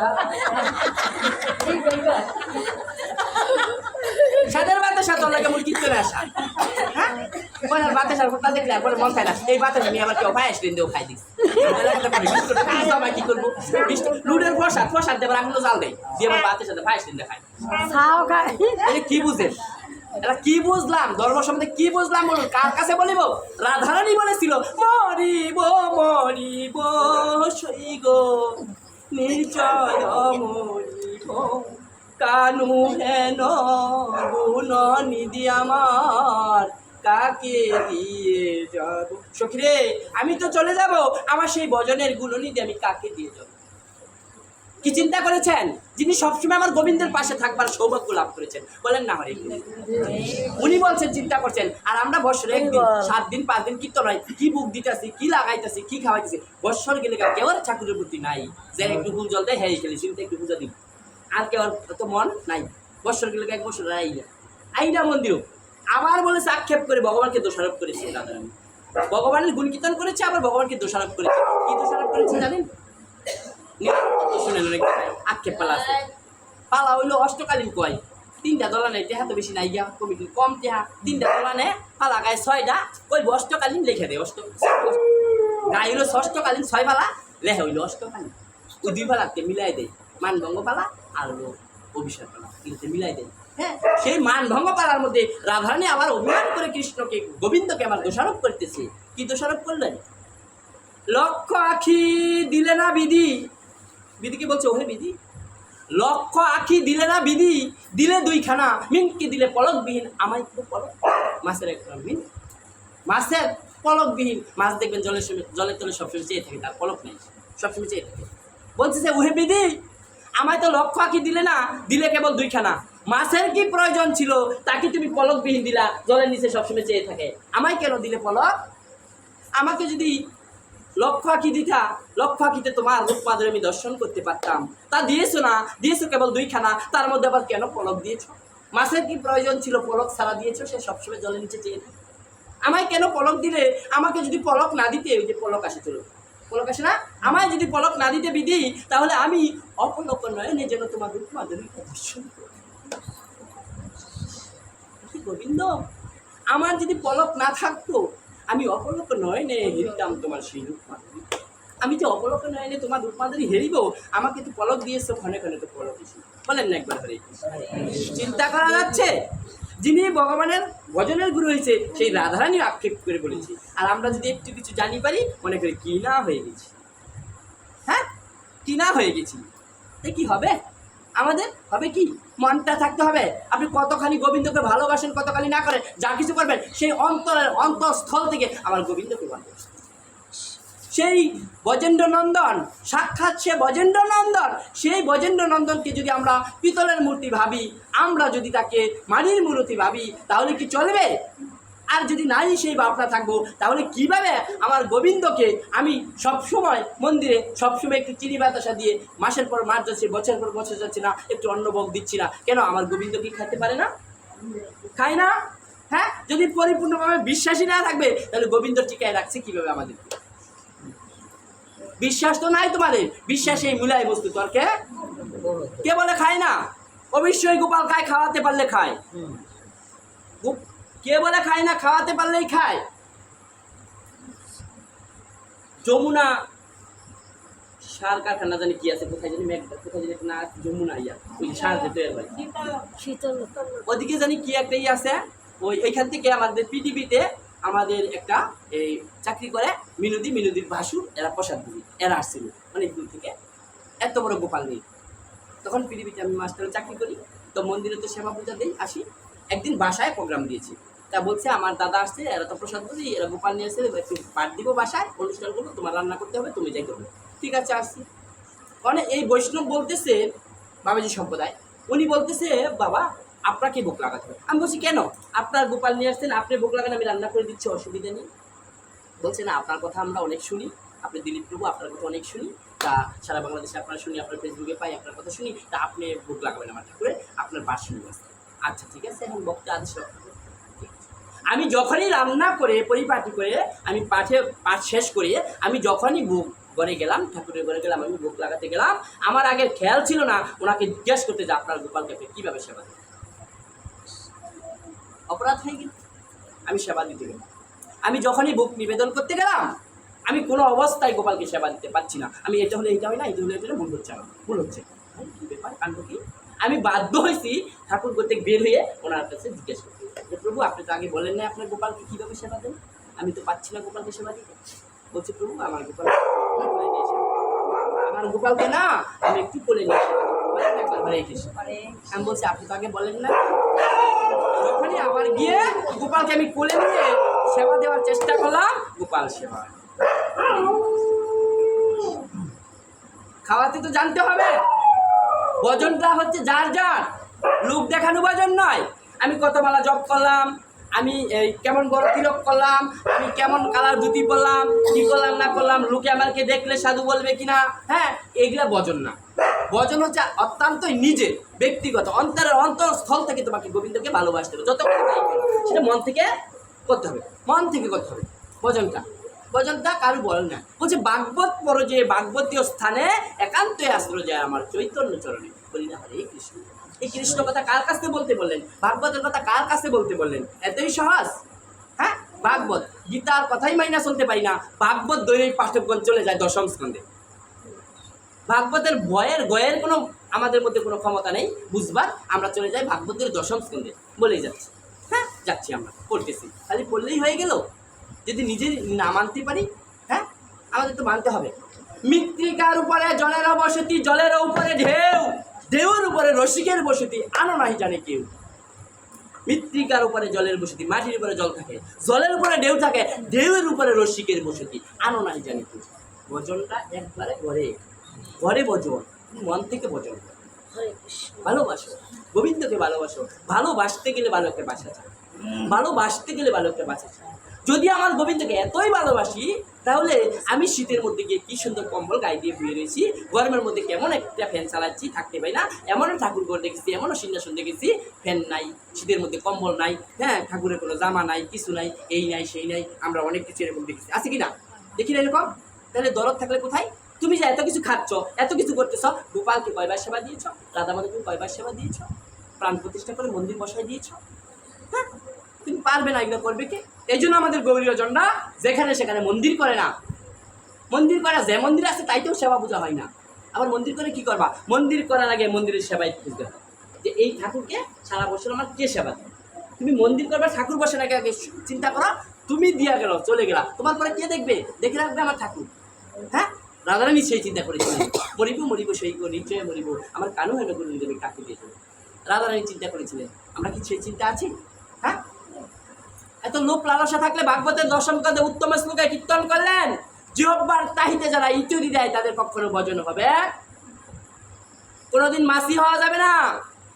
মাসি কোথায় মুখ দেয় বলেন তো দেখি? মাসি এমন কোনো জায়গা আছে মুখ না দেয়? মিষ্টির দোকানে গিয়ে দেন, শিরায় মুখ দিচ্ছে, গুস্তের দোকানে গিয়ে দেন, গুস্তের মধ্যে মুখ দিচ্ছে, ড্রেনের মধ্যে মুখ দিচ্ছে, মাছের জলে মুখ দিচ্ছে, ভালো খাবারে মুখ দিচ্ছে, ঠিক কিনা? বাথরুমের ময়লাতে মুখ দিচ্ছে কিনা? তাদের কোনো জায়গা এমন আছে যে মুখ দিচ্ছে না? হ্যাঁ, মাসির মতো সব জায়গায় মুখ দেওয়া যাবে না। মৌমাছি কোথায় মুখ দেয়? ফুলে। যেখানে মধু, ওই মৌমাছির মতো ওই রকম যেখানে মধু আছে কৃষ্ণ ভক্তের সঙ্গ করতে হবে, সাধু সঙ্গ করতে হবে। সাধু সঙ্গ সর্বশাস্ত্রে কয় লোকপাত্র সাধু সঙ্গ সর্ববিদ সিদ্ধি হয়। আমাদের 3টা দোষ আছে, অন্ন দোষ, ভূমি দোষ, সঙ্গ দোষ। সাধুদের সঙ্গে গেলে আমার ছেলেপেলে নষ্ট হয়ে যাবে মনে করি, দেই না। সাধুনি হয়ে যাবে, আঙ্গরণী বাদ দিত না, আঙ্গরণী শ্রাদ্ধ করতো না, এই চিন্তা করি। শ্রাদ্ধ তো করবো মরলে পরে না, যেটা থাকতে যদি করে লইতো, হ্যাঁ করে লইতো, হ্যাঁ কইব এইটা করে না, সেইটা করে না, হ্যাঁ এইটা করতো না, সেইটা করতো না, দেখাইব, হ্যাঁ দেখাইয়া সাধুগুলোকে মিশতে দিত না। তোমার ছেলেটা যে গম থেকে উঠে এক লোক ছেলে পেলের সাথে সঙ্গ করতেছে, তোমার ছেলে পেলেটা কোনোদিন একটা বিড়ি সিগারেট টান দেয় নাই, আজকে এমন ছেলে পেলের সঙ্গ করেছে, তাদের সঙ্গ গিয়ে তোমার ছেলে পেলে গাঁজা খাইতে বাধ্য হয়েছে। ঠিক কিনা? এরকম হয় না সঙ্গ দোষে? হ্যাঁ, গাঁজায় খাচ্ছে, কয়দিন পরে কয় বাবারে খায়, বাবা খোর বলে হয়েছে, ঠিক না? বাবারে খাইয়া মায়ের জালে, টেহা দেও বাবারে খায়, বলে মায়ের জালে, টেহা দেও, পয়সা দেও, সাইল দেও, বেসন দিয়ে খায়, হচ্ছে কিনা? হ্যাঁ, আজকে সঙ্গ দোষ। সঙ্গটা কার সঙ্গ হবে? চোরের সঙ্গ করতে করতে চোর হবে, সাধু সঙ্গ করলে সাধু হবে। তো তুমি তো দিচ্ছ না ইচ্ছা করি, আমরা তো ইচ্ছা করে আমাদের পায়ে কুড়াল মারতেছি, সাধুদের সঙ্গে ছেলেপেলেদের মিশতে দিচ্ছি না, আমরা নিজেরাও মিশতেছি না, তাহলে আমাদের ছেলেপেলে কী হবে? হ্যাঁ, শুধু বাইরে গিয়ে খায় কেন? খোলা মার্কেটে খায়, খোলা মার্কেটে আমাদের ছেলেপেলেরা গাঁজা খায়, খোলা মার্কেটে আমাদের ছেলেপেলেরা এই যে মদ খায়। আমি প্রমাণ দেখাই দিই, আগে বড়রা খাইয়া দেখায়, পরে ছোটরা খায়। আগে পূজা করে, ব্রাহ্মণে কালী পূজার মধ্যে মদ লাগবো, আগে ব্রাহ্মণে প্রসাদ করে দেয়, পরে তার শিষ্যরা খায়। প্রসাদ খেলে কিছু হয় না। 3 রাতের মেলা দেয়, 10 লাখ টাকা ঘর বানায়, ঘর বানায় পরে আগে কয় 100 টাকার গান জানো, 3 রাতের মেলাটা 3 কলকি সাজান লাগবো, 3 কলকি সাজায়া পরে কয় প্রসাদ একটা টান দেও, কিছু হইতো না। এই যে প্রসাদের একটা স্বাদ পায়, পরে যেন মেলা হইব, পোলাপান গিয়ে আগে আগে বয়, প্রসাদ খাওয়া যে বেলো গিয়ে প্রসাদ খাওয়া। এই যে প্রসাদ খাইতে খাইতে প্রসাদের একটা তার পাইছে জিভটার মধ্যে, এখন তার প্রসাদে ছাড়ে না। এখন তোলা খালি সিপাই সাপাই যায়, গিয়া বুঝে খালি কার কাছে প্রসাদ আছে, কার কাছে প্রসাদ আছে, হেন্দা খুঁজে খুঁজা সুন্দর করে একটা দল হয়, ঠিক কিনা? তাহলে অভ্যাসটা করতে শিখে গেল, আমার করতে শিখে গেল।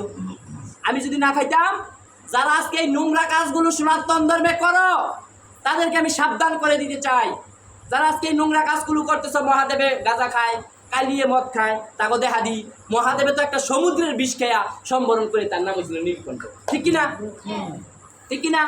তাইলে তোমরা যারা মহাদেবে দেখা দিই গাঁজা খাইতেছ, মহাদেবে দেখা দিই 1 সমুদ্রের বিষ না, 1 কৌটা বিষ তোমার দেই তোমরা খাইয়ে ঠিক থাকতে পারি, দেই বলো হরি হরি বলে দিবা।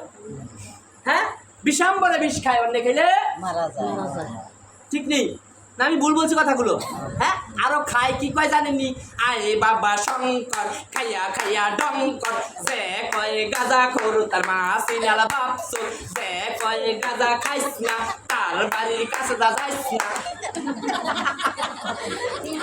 সুন্দর করে কয়, ফিল্ডিং কয়, আমার দিকে আসে তো কেউ যাতে গাঁজা খোর না কইতেন আর কি, কইব কি আই বাবা শঙ্কর খাইয়া খাইয়া ডঙ্কর, যে কয় গাঁজা খোর তার মা সিনালা বাপসুর। এরা কেন গিয়ে হারে গাঁজা খোর দিয়ে বালা মাইরে সিরিয়াল বানাইবে, বালা মাইরে সুর বানাইবে, যে কয়বার গাঁজা খাইছে তার বাড়ির কাছে যাইছে। দরকার আছে কনে কই আগেই মুখ বন্ধ করে আছে, আই বাবা শঙ্কর খাইয়া খাইয়া ডং করে, যে কয় গাঁজা খোর তার মা সিনালা বাপসুর, যে কয় গাঁজা খাইছে তার বাড়ির কাছে যাইছে। কি সুন্দর কথা! এগুলা ছাগলামি ছাড়া আর কিছু নয়, ইত্রামি ছাড়া আর কিছু নয়। সনাতন ধর্মে এগুলা কোনো ধর্ম নয়, এগুলা বাদ দিতে বলছে মহাপ্রভু। আমার দিদি খুব ভালো একটা শ্লোক পাঠ করেছে, মনমনা ভব, সুন্দর করে বলছে, আমাতেই চিত্ত অর্পণ করো, আমার পূজা করো, আমাকেই নমস্কার করো। আমি সত্যিই প্রতিজ্ঞা করিতেছি, যেহেতু তুমি আমার অত্যন্ত প্রিয়, তুমি শেষের দিনে তুমি আমার চরণ অবশ্যই প্রাপ্ত। বলেন না একবার হরে কৃষ্ণ। শ্রী নামাজ লোকে বলছে, সর্বধর্মাং পরিত্যাজ্য মামেকং শরণং ভজ অহং ত্বং সর্ব পাপেভ্যো মুক্ষ্যসিমি মা শুচি। তুমি সকল প্রকার ধর্মকে পরিত্যাগ করে তুমি আমার চরণে শরণ নাও, আমি তোমাকে সত্যিই প্রতিজ্ঞা, তুমি যেহেতু আমার অত্যন্ত প্রিয়, তুমি সকল ছেড়ে তুমি অবশ্যই আমাকে প্রাপ্ত হবে। বলেন না হরে কৃষ্ণ। তাহলে ভগবান বলছে এগুলা বাদ দিতাম। সর্বধর্ম বলতে কি বুঝাইছে? ইসলাম ধর্ম, খ্রিস্টান ধর্ম, বৌদ্ধ ধর্ম, এগুলা মোটেই না।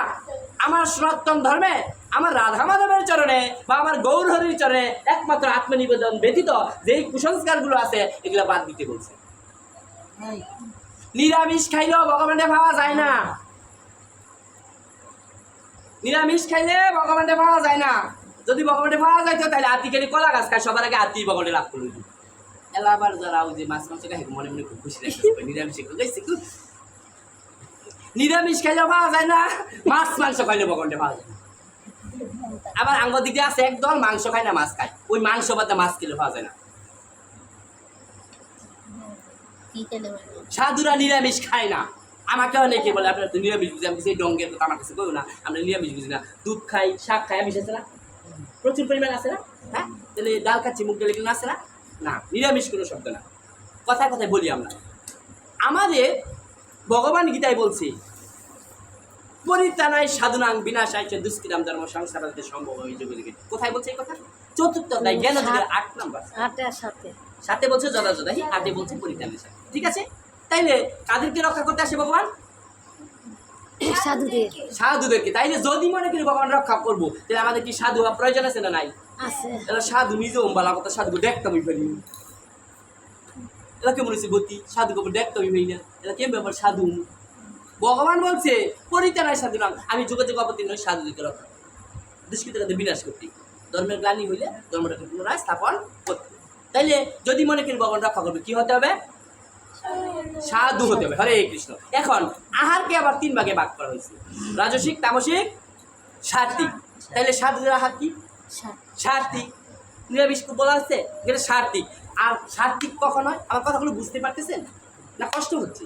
আমি কিন্তু সহজ ভাষায় বলার চেষ্টা করি। আমি তো হিন্দি, বাংলায়, উর্দু, ইংলিশে পড়ি না।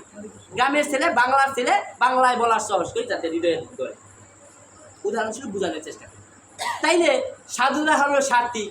সাত্বিক কখন হয়? কোনগুলাকে সাত্বিক বলে? যাহা কিছু আবার গোবিন্দকে ভোগে নিবেদন করা যায়, বলেন না একবার, সেগুলাই সাত্বিক। তাহলে যদি মনে করি ভগবান আমাদের রক্ষা করবে, তাহলে আমাদের সাধু হতে হবে। আর যেদিন থেকে সাধু কথায় নাম লিখবো, সেদিন থেকে আমাদের সাত্বিক আহার করতে হবে। ইস্কন, গৌরীমঠ, বাবাজি যারা প্রসাদ শুদ্ধাচারী বৈষ্ণব হয়েছেন, তারা কোনোদিন নিজের মন গড়ার মতো ধর্ম করে নাই। তারা কলিকালে আবার গৌরব মহাপ্রভুর কথাটা কিঞ্চিত মাত্র রক্ষা করার কেবল চেষ্টা করতেছে। আর যত মত আছেন, দেখান কোন শাস্ত্রে কোন মত আছে। যদি দেখাতে পারেন, আমরা দেখাতে বলবো। গীতায় 12 নম্বর অধ্যায়, 12 অধ্যায় ভক্তি যুগের সাধন ভোজন আমরা করি। মহাপ্রভু করিতে যেটা করবার কথা বলছে, আমরা সেই সাধন করার চেষ্টা করি। পরের দিনে, বাপমার শেষের দিনে কিভাবে ভগবানের কাছে প্রার্থনা করে, হে গোবিন্দ, আমার পিতা বলে কথা, কিঞ্চিত তুমি যদি কোনো অপরাধ থাকে তুমি ক্ষমা করে তোমার চরণে স্থান দিও। সেই পিতা মাতাকে যেন, ঠাকুর দাদাকে, পূর্বপুরুষদের যেন গোবিন্দের চরণে পৌঁছায় দেওয়া যায়, সেই জন্যই ভক্তিপথকে অবলম্বন করা, নিজের জন্য না। আর বলে কি, বাবা মার হাতের খাই না। কেন বলছে খাই না? বাবা মার হাতের খাই, কালাচরণ মার হাতের খামু, আমরা খাওয়ান না, এলাকা খাই না। আমি খাইতে চাই, আমরা খাওয়ান না। কেন খান না? আপনারা ভগবানের বুক দিয়ে প্রসাদ করেন, আমরা খাবো। মার হাতের খাবো না কেন? ওইখানে এসে তো সাগরের মার হাতেরও খাই নাকি? যারা প্রসাদ পায় ভগবানকে দিয়ে, বলছে করিব কৃষ্ণের সংসার। এই সংসারটা আমার করলে হবে না, এই সংসারটাকে কৃষ্ণের সংসার করতে হবে, ঠিক কিনা? সারি অনাচার করিব কৃষ্ণের সংসার। আমরা যারা কৃষ্ণের সংসার করবেন, সবকিছু ছাইরা, ওই তারা যারা ভগবানকে বুক দিয়া নিবেদন ছাড়া এক গ্লাস জল গ্রহণ করে না, আমরা তাদের হাতেরই খাবো। যারা ভগবানকে দিয়ে প্রসাদ খান, যাদের ভগবানের প্রতি, আমরা রাধা মাধবের প্রতি দরদ আছে, মায়া আছে, আমরা তাদের হাতেরই খাবো। আর যাদের মায়া নেই, পায়খানায় গিয়ে এসে ঘরে স্নান করে না, প্রস্রাব করে জল ব্যবহার করে না, সকালবেলা মাছ মাংসগুলি খুব কষ্টাইলো, আত্মীয় হইলো, রান্নার কষ্টাইছে, মাংসগুলো ধুইছে, পালা করে এই আড্ডা আবার স্নান করে সাবান দিয়ে ধুইলই কি, এই আড্ডা এবার গোবিন্দের ফুল দিতে গেলো, পূজা দিতে গেলো। বুঝতে হবে ঠাকুর ঘরে শরীর কেঁপে উঠতে হবে। ঠাকুর ঘরে কোনোদিন মাছ মাংসের জিনিস নেই না, নেই। নিচ্ছি নিরামিষ ছাড়া, নিচ্ছি। এইখানে আমার গোবিন্দ আছে, ঠাকুর ঘর যা আছে বিশ্ব বান্ডে, তা আছে গীতা বান্ডে, যা আছে গীতা বান্ডে, তা আছে দেহ বান্ডে। নিজকে নিজে খুঁজে বের করতে হবে। এইখানে আমার গোবিন্দ থাকেন, প্রাণ গোবিন্দ পরমেশ্বর ভগবান শ্রীকৃষ্ণ আত্মারূপে বিরাজ করেন। তাহলে এই মন্দিরে কিভাবে ঢুকাচ্ছি? আমার গুরুপাদ পদ্ম, ওম বিষ্ণুপাদ অষ্টতর শত শিল ভক্তি কিঙ্কর শ্রীধর গোস্বামী গুরু মহারাজ শ্রীদাম বৃন্দাবনে থাকে, রাধারানী রাজ্যে বাস করে। আমার গুরু মহারাজ তিনজনের স্বামী, উনি ওইখানে থেকে সংস্কৃত কলেজের অধ্যক্ষ, সংস্কৃত টুল চালায়। নতুন ইস্কনে গৌরী মঠে যা নতুন নতুন মহারাজ হচ্ছে, ওরা গিয়ে আমার গুরু মহারাজের কাছে 4-5 বছর থাকিয়া সংস্কৃত ক্লাস করে আসে। আমার গুরু মহারাজ শ্রীদাম বৃন্দাবনে থাকে, রাধারানী রাজ্যে থাকে। উনি বলছে, দেখো, যারা হিসাব করে খাবার দিতে পারো না এই মুখটা দিয়া, তাদের মুখ নয়, তাদেরটা বাজারের ডেইনের সাথে তুলনা করা হচ্ছে। বলেন না একবার হরে কৃষ্ণ। গুরু মহারাজ এ কেমন কথা? ডেইনের সাথে কিভাবে? শোনো, ডেইনের মধ্যে যেমন দেখবা কষায়ের ধরনের জল যায়, মিষ্টির ধরনের জল যায়, মাছের ধরনের জল যায়, শাকসবজির জল যায়, বাজারও অনেক ডেইন থাকে না? শেষে গিয়া নদীতে নামার মতো একটাই ডেইন আছে, খাল, ঠিক না? মুখ আছে না, ওই হরদটা নেমে যায়। যেইটাতে হরতা নেমে যায় তুঙ্গ তো এইটাতে যেইটা দিবে এইটা দুই হরতা খালি নিচে নামবো, যেইটা দিবে এইটা নামবো। যারা খালি এই হরদটা দিবা হিসাব করে দিবা না, দিলে নিচে নামা যায়, এটা ড্রেনের সাথে তুলনা করা হয়েছে। আর যারা হিসাব করে খাবার দিবা তাদের দেয় কেবল মুখ থাকে। মাসির মতো যেখানে সেখানে মুখ দেওয়া যাবে না। সনাতন ধর্ম গীতা শব্দটা উল্টাই দেখো, ত্যাগী, গীতা ত্যাগী, অর্থাৎ আমাদের ধর্মটাই ত্যাগের ধর্ম, ঠিক কিনা? আমাদের ধর্ম কি ত্যাগের ধর্ম কিনা? হ্যাঁ, যেমন আমরা কোনো পূজা পালন করে উপবাস থাকতে হয়, আগের দিন সংযম করতে হয়, ঠিক কিনা বাবা? সংযম করি না? তাহলে আমাদের এটা ত্যাগের ধর্ম না? আর ইসলাম ধর্মেরা পরের দিন রোজা করবো, আগের দিন গোসপলা বালা করে খাওয়া লাগে, ঠিক কিনা? ঈদের নামাজ যাবে সকালবেলা সেমা টেমে খাইয়ে পরে নামাজ যায়, ঠিক কিনা? তাহলে ভোগের ধর্ম। আর আমাদের এটা ত্যাগের ধর্ম, উপবাস করতে হয়, সংযম করতে হয়, ঠিক কিনা? হ্যাঁ, তাহলে ত্যাগই যদি না করি তাইলে হবে? জীবিত থাকা অবস্থায় মৃত্যু বাং করতে হবে কিভাবে? এক রাজা পাখি পালতেন, তার দেহার খুব প্রতি বড় লোক হওয়ার প্রতি খুব দরদ। উনি একটা পাখি পালতেন আর পাখিরে গান শোনাইছে। কি গান শোনাইছে জানেন? নিজে আগে শিখাইছে, এই পাখিরা আবার কইছে তুমি আমার প্রতিদিন এই গানটা শোনাইবা, আমার খুব ভালো লাগবে শুনতে, আমি তোমার ভালো ভালো খাবার দিন। এখন কয় আচ্ছা ঠিক আছে, ভালো কাঁচার ভিতরে আটকাই দিছে, যেটা কই সে শুনবো। কিছু পাখি আছে না কথা বলতে পারে, শিখাইলে পাখিরে গান শিখাইছে। কি গান? টাকায় আমার আমি টাকার, টাকায় আছে আমি আছি, টাকা নাই আমি না।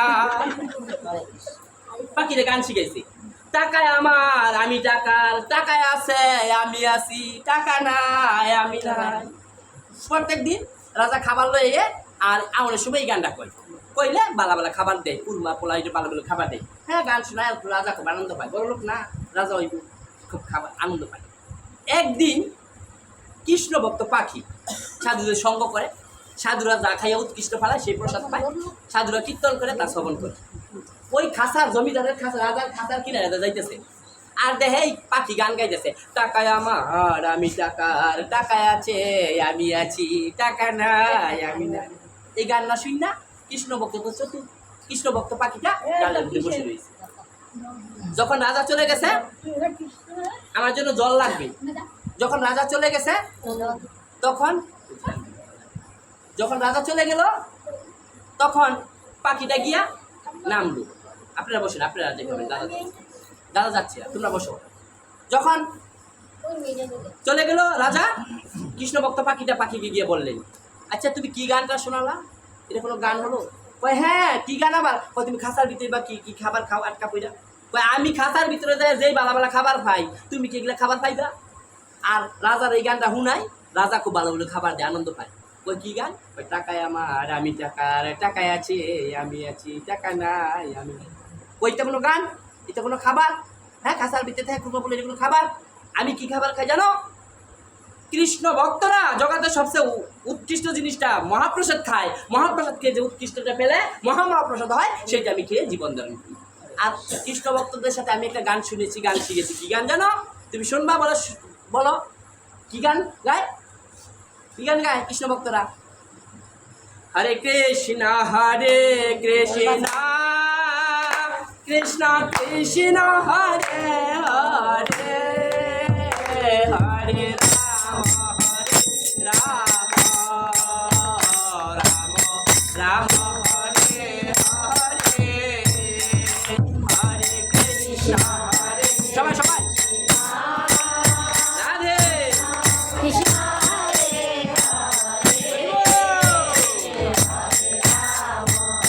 জয় মহাপ্রভু।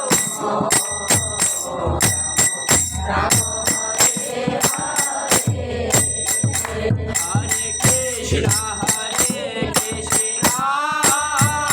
কৃষ্ণ কৃষ্ণ হরে হরে, হরে রাম রাম রাম হরে হরে, হরে কৃষ্ণ হরে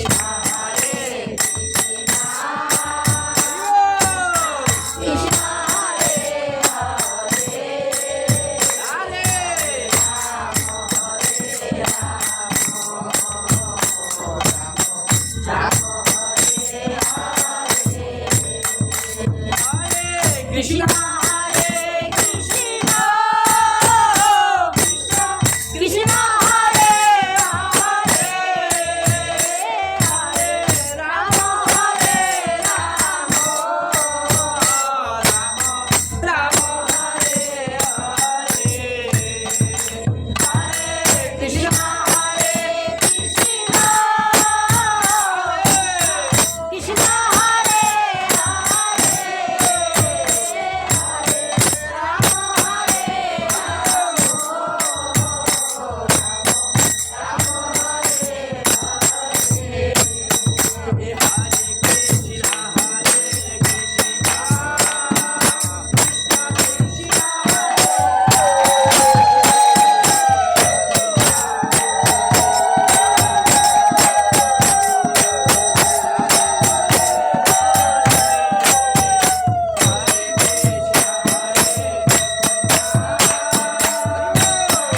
বলেন না হরে কৃষ্ণ।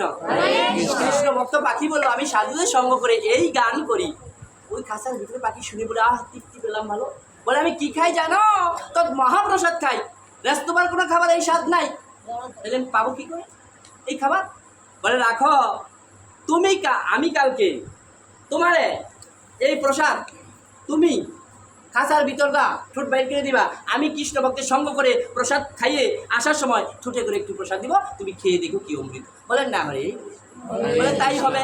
পরের দিন সেই কৃষ্ণ ভক্ত পাখিটা কৃষ্ণ ভক্তের সঙ্গ করে অমৃত প্রসাদ মহাপ্রসাদ পেয়ে ঠোঁটে করে নিয়ে আসলো। খাঁচার ভিতরে পাখিকে বললো তুমি খাঁচার ফাঁক দিয়ে ঠোঁট বের করে দাও, আমি আমার বদলে দিকে তোমার বদলে দিচ্ছি, প্রসাদ পাও।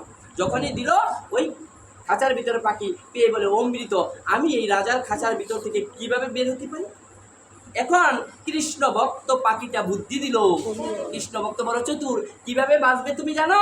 তুমি এই সঙ্গ করবে, খাঁচার ভিতরে যখন সকালবেলা তোমার রাজা খাবার নিয়ে আসবে, আমি উপরে ডালে থেকে শীষ বাজাবো, তোমাকে সংকেত দিব, তুমি খাঁচার ভিতরে জীবিত থাকা অবস্থায় মৃত্যুর ভান করবা, পা দুইটা বা পাখা দুইটা উপর দিকে ছড়ায় কিছুক্ষণের জন্য শ্বাসটাকে আটকে পড়ে থাকবা।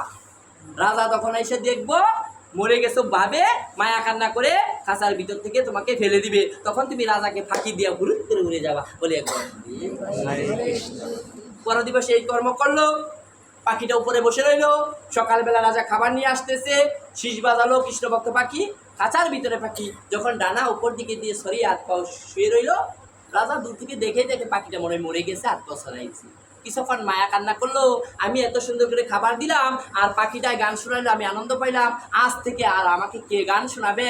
টাকায় আমার, আমি টাকায় আছে, আমি আছি, টাকা নাই আমি নাই। মায়া কান্না করে বলছে না, এখন আর লাভ নাই, পাখি মরে গিয়েছে, খাঁচায় থাকলে পচে খাঁচা নোংরা করবে, আমি খাঁচা থেকে ফেলে দেই। যখনই খাঁচার কাঠি খুলে একটা বাঁশের জারের কাছে গিয়ে ঢিল মেরে ফেলে দিতে লাগলো, খাঁচার ভিতরে পাখিটা ফুরুত করে উড়ে গেল। রাজা কান্না করতে লাগলো, আরে একটা সামান্য পাখির ছলনা কি আমি বুঝলাম না? সেই পাখিটা আমাকে ছলনা করে ফাঁকি দিয়ে চলে গেল। বলেন না একবার হরে কৃষ্ণ। রাজার খাঁচার ভিতরের পাখি যেমন করে ছলনা করে উড়ে গেল, আমাদের এই দেহ পিঞ্জরের ভিতরে যে একটা কৃষ্ণ বলা পাখি আছে মায়েরা, সেই পাখিটা শেষের দিন যে আমাদেরকে ছেড়ে ছলনা করে চলে যাবে, সেইটাও আমরা কেউ টের পাবো না, আমরা কেউ জানতে পারবো না, বুঝতে। দশে বিশে বসে থাকবো, কোন দিক দিয়ে পাখি চলে যাবে আমরা কেউ দেখতে পাবো কি না? ভুল বললাম? তাহলে জীবিত থাকা অবস্থায় মৃত্যুর ভান করতে হবে। এই বদন দিয়ে যাহা ইচ্ছা তাহা খাদ্য উপাদ্য দেওয়া যাবে না, আর এই নয়নে যাতা দর্শন করাতে যাওয়া যাবে না। হ্যাঁ, এই হাত দিয়া যেটা ইচ্ছে এটা করা যাবে না, পাও দিয়া যে স্থানে মনে হয় সেই স্থানে যাওয়া যাবে না। সাধু সঙ্গ করতে হবে। সাধু সঙ্গ সর্বশাস্ত্রে কয় লক্ষপাত্র সাধু সঙ্গ সর্বসিদ্ধি হয়। আমি 5 মিনিট সবাই চেয়ে নিচ্ছি, অনেক রাত্র হয়ে গেছে, আমি চলে যাব, আপনাদেরও কষ্ট হচ্ছে, আমি এসে বিরক্ত করছি। শুনুন, একটা ডাকাতের দল ছিলেন এই গ্রামে, শুধু ডাকাতের দল, ডাকাতের বাড়ি। একটা হলো সাধু বাড়ি, ডাকাতেরা ডাকাতি করে, সাধুরে গিয়ে বিরক্ত করে। এই সাধু, এই সাধু, তুমি যদি আঙ্গ দল যোগ না দেও, আঙ্গলকে ডাহাই তোর দলে নাই, আঙ্গলকে ডাহাতি না করো, তুমি এই গ্রামে থাকতে না। আসলে সাধুকে বিপদ হয় না? মানে সবতে মিলে সাধুকে চাপে না? হ্যাঁ, সবতে মিলে সাধুকে চাপে। সেন্টু বাবু মরলুক আর হেই বাবু মরুক গা, কইব কি এমবে না হেমবে, আমরা যেমনি কই ছাপ দইব হেমনি, যত বড় সাধু থাক তুমি এমনি করম লাগবে। ঠেকছে না পোলাফানে, আঙ্গ বাবাই সাধু থাকলে কি আঙ্গ তো সমাজের লোক চলন লাগবো, সমাজের মেশি যেমবে কমে করণ লাগবে। হাসা কথা কই যেতেছি, আর আইতে দিবে না, বিপদে পড়ছি না পোলাফানে, এখন সাধু এই বিপদ দিছে, সাধু ঘর অসাধুর লোকের সঙ্গ করবো না, কি করবো মরছে। আমি হইলে আবার আমার হাঁটতো না, আমি ভাঙ্গে যাম গা মস্কি না জন যেন মনে মাথা নতুন। এখন বলছে তোমার আঙ্গলকে ডাহাতি করে না, সাধু কয় তাহলে গেলাম তো উড়াই দিব, তাহলে কি করবো? আচ্ছা ঠিক আছে। এই ডাহাতি দলের আবার নিয়ম আছিল, এহক দিনে এহক জনের নেতৃত্বে ডাহাতি করে। এখন ডাহাতি করতেছে, সবার নেতৃত্বে করা শেষ, তেল তুল মাইকা যায়, রাইট করে ডাহাতি করতো, চুরি করতো, কোনোদিন কিছু পায়, কোনোদিন কিলকুনি খাইয়া ফলাই আইয়ে যান। এখন শেষের দিনে ডাহাইতের সাধুর নেতৃত্বে ডাহাতি করার সময় আইল। সাধু কয় আজকে তো কোনো কথা নাই, আমার নেতৃত্বে কয় হ তোমার নেতৃত্বে কয় আমি রাইতে যাইতাম না, তোমরা গিয়ে ভুইয়া থাকো, সময় এলে আমি ডাক দিবি।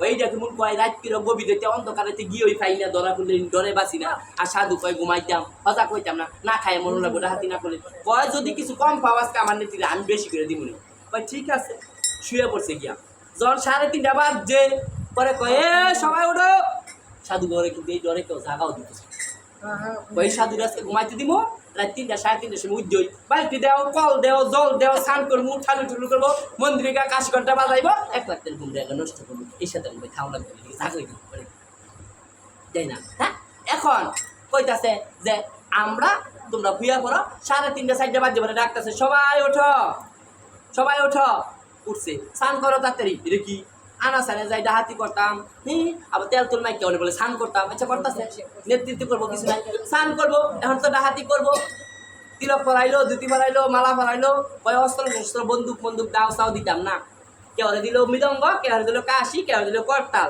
কয় অন্যদিন তো এই পাবলিকটা কয় ডাহাইতেছে আজকে আমরা ওই জাহুর ভেঙে যাবো সজাগ করে যাবো ওইটা কি কয় মাইল বুঝি খাওয়ানোর জান বুঝি শেষ হইব কয় না দেখবো বালা আচ্ছা কি ডাহাই যাইব হরে কৃষ্ণ কৃষ্ণ কৃষ্ণ কৃষ্ণ হরে হরে হরে রাম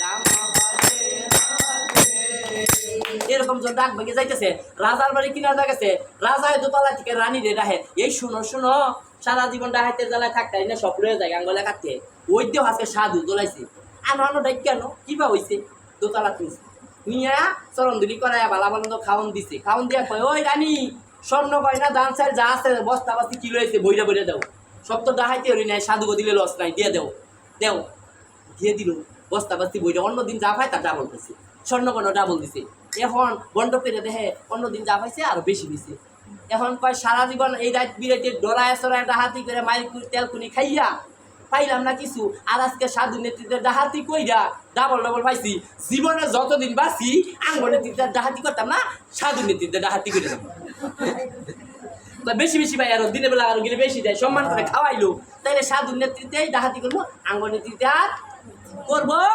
না চোরকে আর চোর থাকতে পারে সাধু রঙ্গ পরশিলে বাইরে চোরকে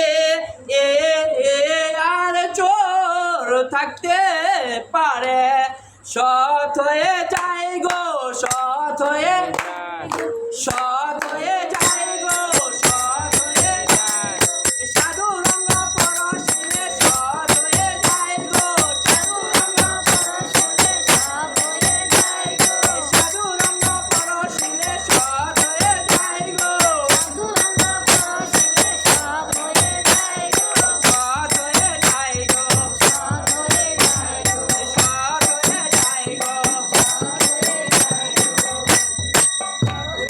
কত সুন্দর সাধু রঙ্গ পরশিলে সৎ হয়ে যায় কি কার সঙ্গ করতে হবে সাধুর মতো সাধুর সঙ্গ করলে আমরা কি সৎ হয়ে যায়।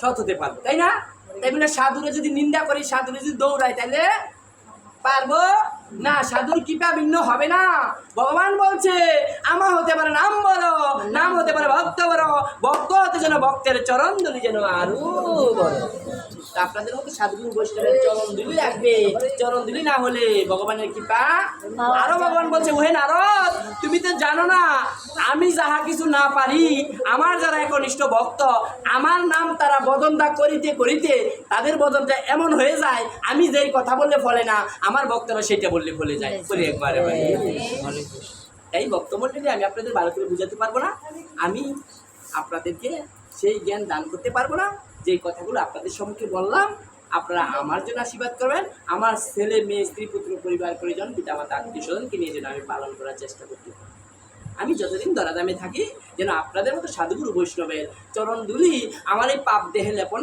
করিতে আমার রাধা মাধবের যুগল মূর্তি দর্শন করিতে আমার মহাপ্রভুর এই পবিত্র হরে কৃষ্ণ মহামন্ত্রটা আমার এই পাপ বদনে উচ্চারণ করিতে আমি যেন শেষ নিঃশ্বাসটুকু ত্যাগ করতে পারি এই আশীর্বাদটুকু এই নরাধমের জন্য আপনারা সকলেই করবেন আমার যদি বাসায় কোনো ভুল ত্রুটি হয়ে থাকে আপনারা সকলে আমাকে ক্ষমা সুন্দর দৃষ্টিতে দেখবেন আবার যদি কোনোদিন আপনাদের চরণ ধুলি নেওয়ার সৌভাগ্য হয় তাহলে আপনাদের চরণ ধুলিতে আসবে যদি কোনো প্রয়োজন মনে করেন ববিতা দিদির কাছে আমার নাম্বার আছে, এই সাগর প্রভুদের বাড়িতে আছে, এই যে আমার কাকা অমর চান, আমার আপন কাকাদের কাছে আছে, যোগাযোগ করবেন। করে যদি কারো অনুষ্ঠান দেওয়ার ইচ্ছা থাকে, হাজার হাজার লোকের রান্না সহ নিরামিষ রান্না সহ যদি এরকম থাকে আপনারা যোগাযোগ করবেন। হ্যাঁ, সাধু সাহেব বা বৈষ্ণব সাহেব পাঠের জন্য যদি মনে করেন মন্দিরে আজকে আমরা একটু বুক দিব, আমরা এই প্রভুকে আনবো, তাতে তো বাধা নাই, যারা ব্যক্তিগত অনুষ্ঠানগুলো আনতে পারে। এরকম যদি প্রয়োজন মনে করেন, যদি তৃষ্ণা লেগে থাকে, যারই তৃষ্ণা লাগবে সেই জল পান করে, তাই না? যদি জানবার ইচ্ছা হয়, বুঝবার ইচ্ছা হয়, তাহলে আপনার চরণ দিল নিতে আসবে, 2-4 দিন আগে জানাতে হবে। হরে কৃষ্ণ। একাদশী ব্রত অবশ্যই পালন করবেন, যত মত তত পথই করেন না কেন, একাদশী কোনোদিন ভাঙবেন না। একাদশী অবশ্যই পালন করবে, যে মতেই থাকেন না কেন। একাদশী না করলে ভগবানের কৃপা কোনোদিন হবে না। একাদশী পালন করবেন, তিলক ধারণ করবেন, তুলসীর মালা পরবেন, হরিনাম যত বেশি জপ করতে পারেন তত সুখী হবেন। জীবনের ফার্স্টে সবাই খাবার শুরু করেন মুখে প্রসাদ, অন্নপ্রাশন মুখে প্রসাদ দিয়ে খাবার শুরু করি না? জীবনের লাস্টে থেকে যেন মুখে প্রসাদ নিয়ে শ্মশানে যেতে পারি, এ আশা ব্যক্ত রেখে এখানে হরিকথা বিশ্রাম। যদি আমার বাসায় কোনো ভুল ত্রুটি হয় ক্ষমা সুন্দর দৃষ্টি দেখবেন। হরে কৃষ্ণ। সকলের জন্য প্রণাম রহিল। বাঞ্ছা কল্পতরু